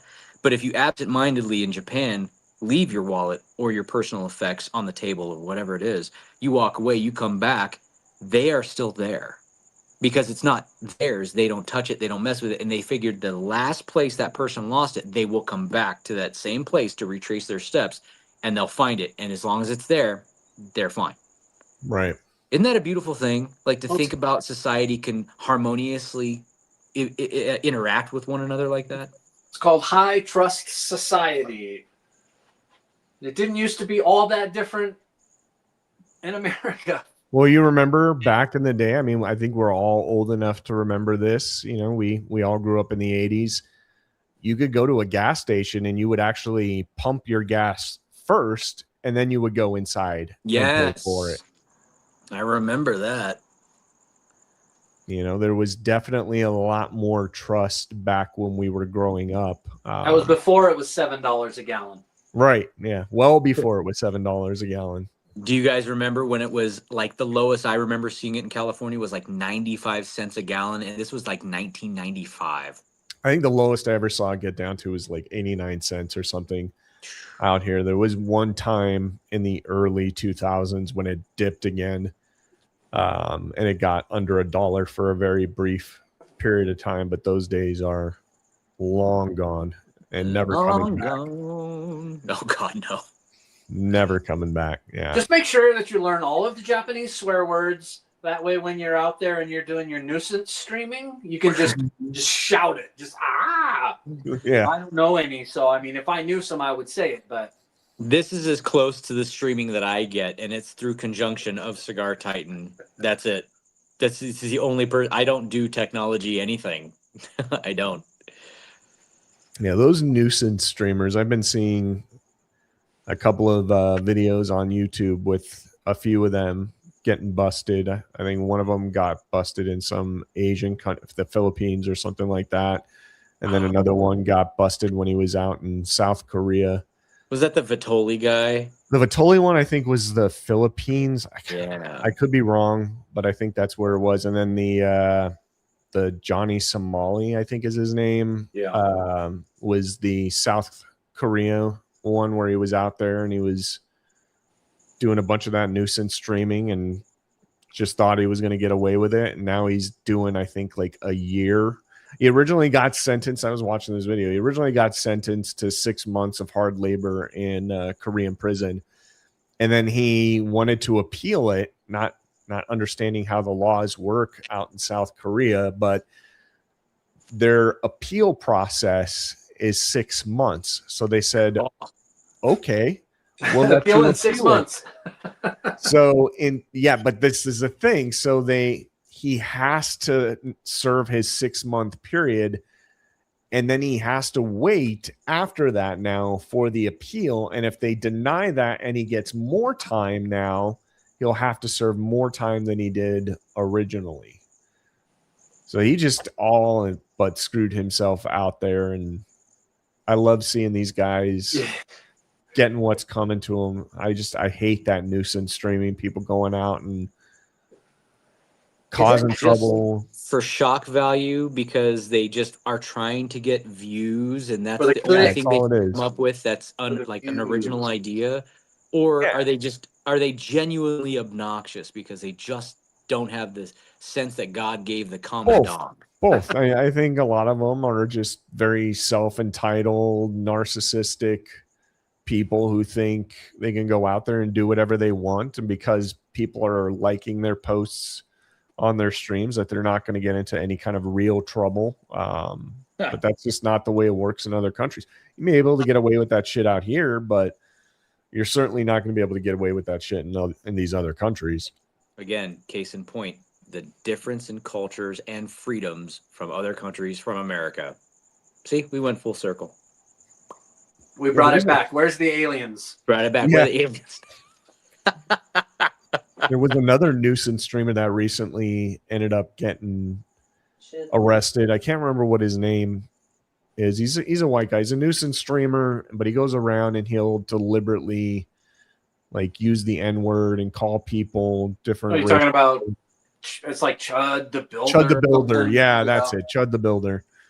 And ended up getting into some confrontation recently with somebody else, and I don't know who instigated it. I don't know that that's relevant, but I guess they both ended up trying to shoot each other, and both of them ended up getting shot, and now he's arrested and being charged with attempted murder. I'm like, all for some stupid shit online. All for your content, all for your Instagram channel. Mm-hmm. And you recorded the entire thing, which is definitely going to point you into a direction of this was premeditated.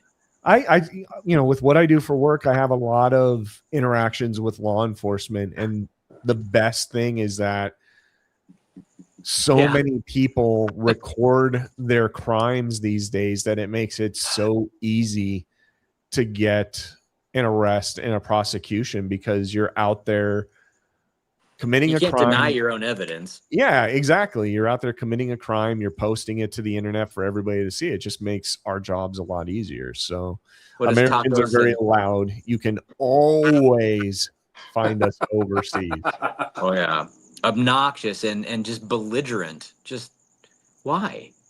Why be that way? That was the problem we had with a lot of young Americans that were stationed overseas for the first time because the drinking ages are different in England. 18. In Germany, you just have to be able to see over the bar. We get these young, first time out of mom and dad's home, out of high school, new recruits that came over there, and they had never had alcohol. They'd never been taught what it was to respect what it was you were using. So they went over there, and you just handed them the keys to complete freedom without any learned responsibilities of drinking. And these guys go to pubs, they make asses of themselves, and they have a really bad name for Americans around the installations where Americans are stationed in England or even throughout Europe. And that's why I liked driving hours away from the base, because they actually appreciate Americans. The further away you get from the young, I guess back in the early 2000s, you could call them instigator streamers, or what'd you call them?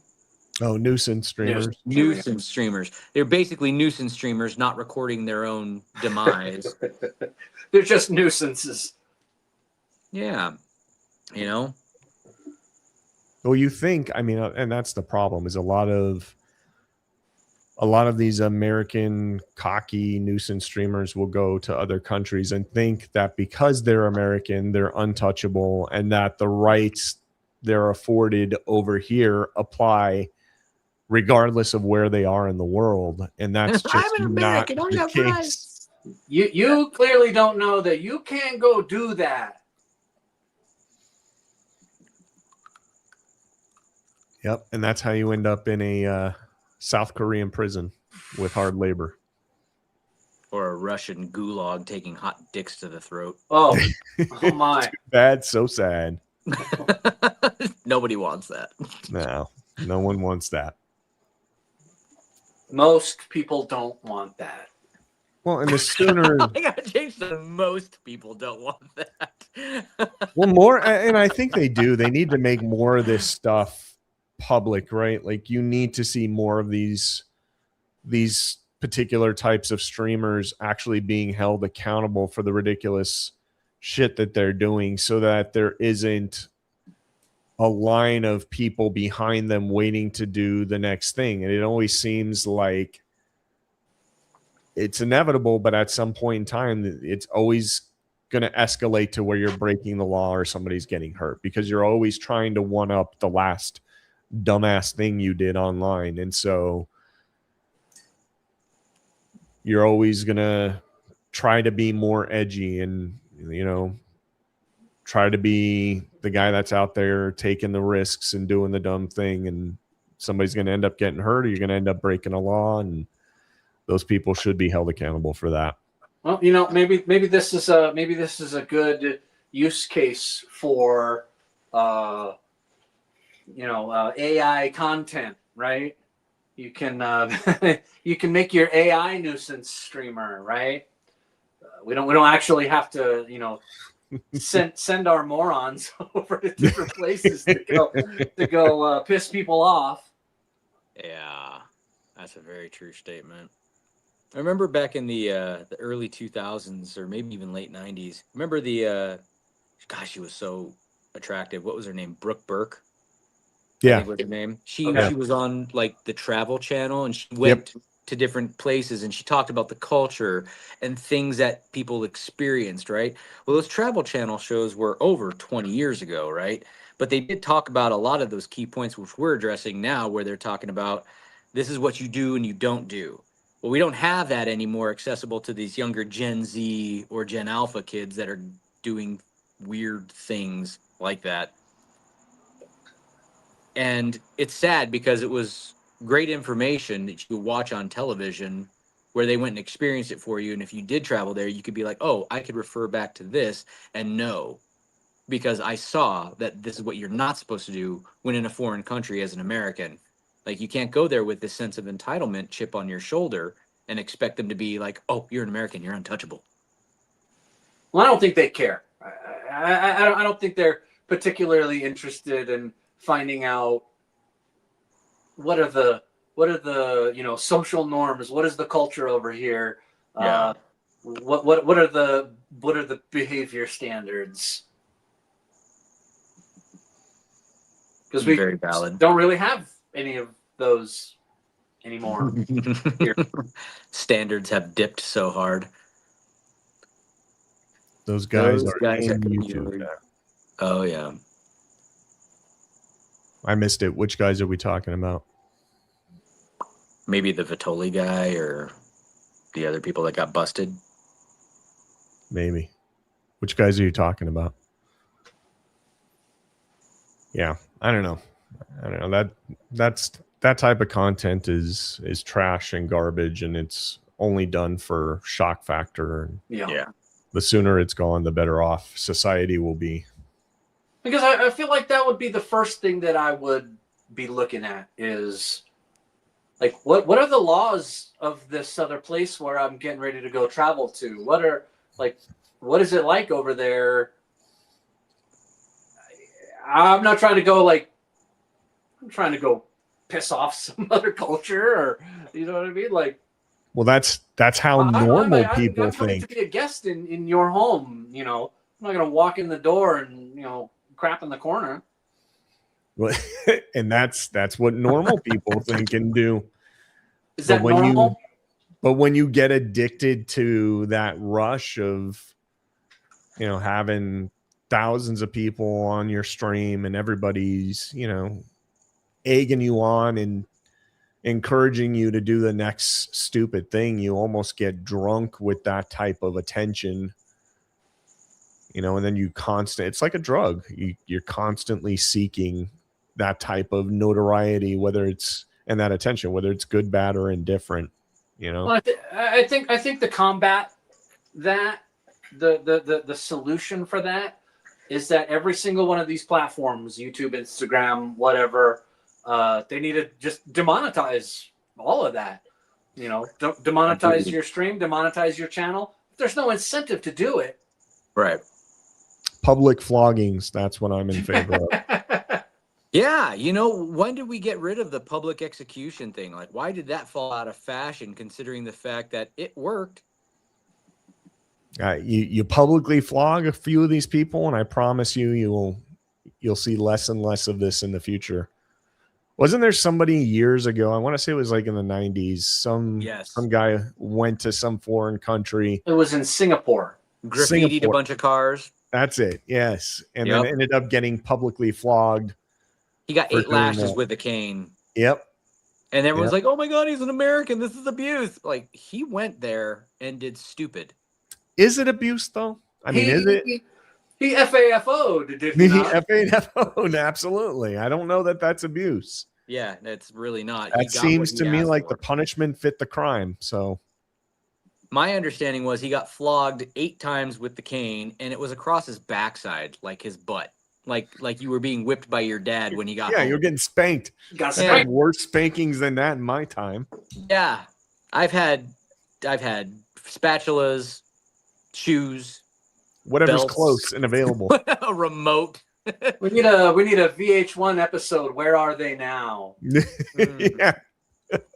The pop-up video. Whoop. Yep. Well, we just carbon dated ourselves.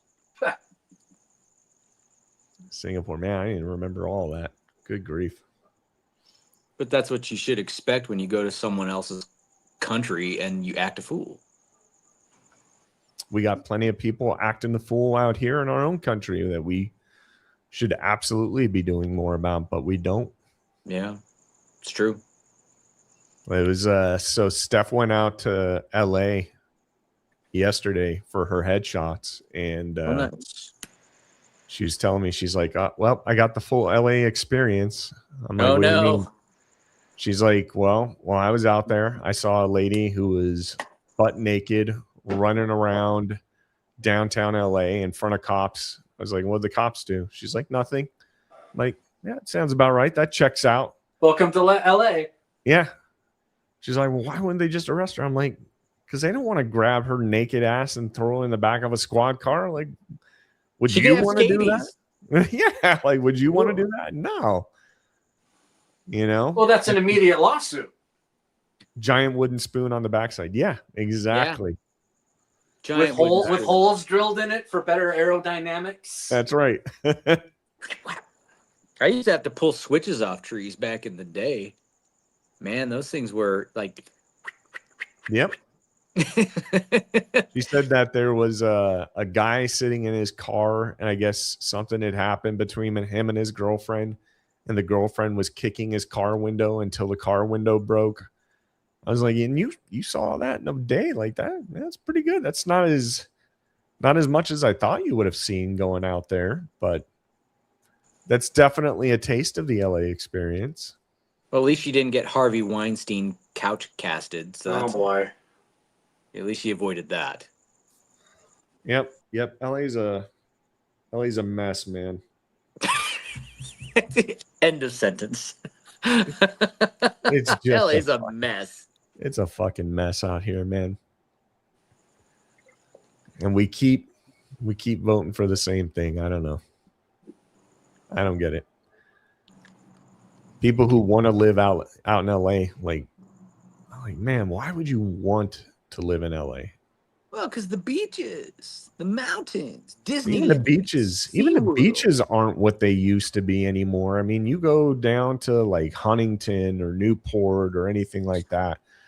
Like they're a mess. I literally just saw a thing where a guy got jumped by a bunch of e-bike gang kids. Whoa. E-bikes. Rolling around on e-bikes at Huntington Beach, by the way, our old surf spot, right? Yep. He was riding, they cut him and his wife off or something. Argument ensued, and he got jumped by like 15 minors who jumped on their little scooted away. And this guy was probably our age. He was like in his 40s, you know, and he didn't kick every single one of their asses. No, he got jumped by like 15, 17-year-olds or 15-year-olds or some shit like that. And that's going to be a hard fight, especially in loose sand like Huntington Beach has to offer. Your ground's not real stable.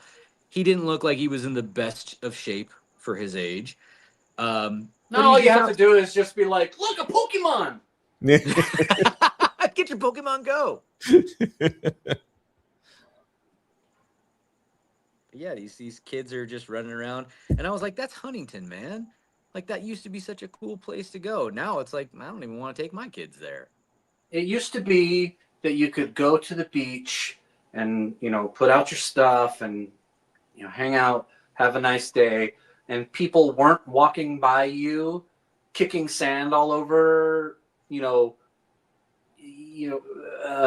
your blanket and on your cooler, and not even necessarily, intentionally, right, but just not paying attention. Just walk past and, it's like, oh, no, nobody here but me, apparently. Well, back in the day, it used to be avoidable, right? It wasn't everywhere. And now it is unavoidable. It doesn't matter where you live, what type of neighborhood you're in. Like, that type of activity is literally everywhere you go. Well, we are, seems like more and more we become more of a self-centered society, right? Where, I'm just thinking about me and what I'm getting, and the neighbor's doing the same thing, and the guy down the street is doing the same thing, and it's like community it's not really such a concept anymore of like, hey, there are other people here, let's maybe try and have some respect for them, or it's not Japan. No, I mean,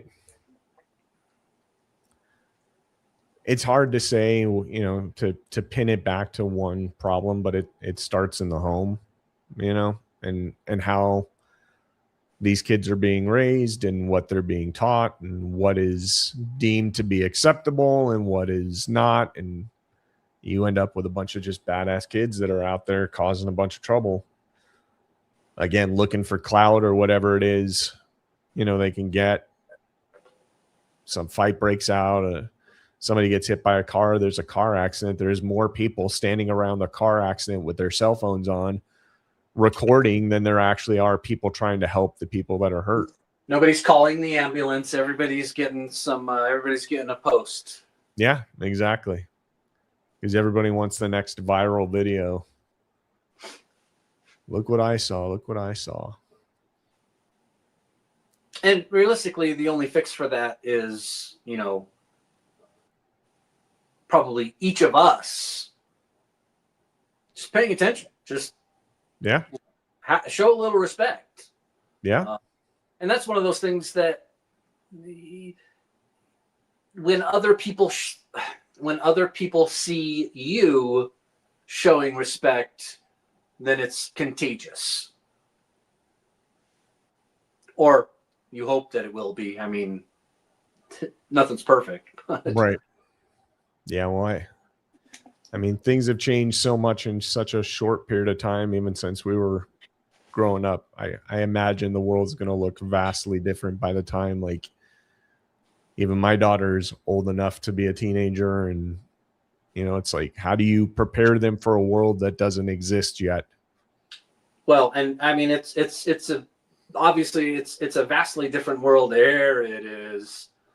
It's a vastly different world that we live in today, even than 25 or 30 years ago. And obviously, that makes us all sound like old guys, but I mean, we are. True. But stuff was just so different, and it's like you become your old uncle or your old grandpa who's like, back in my day we didn't right.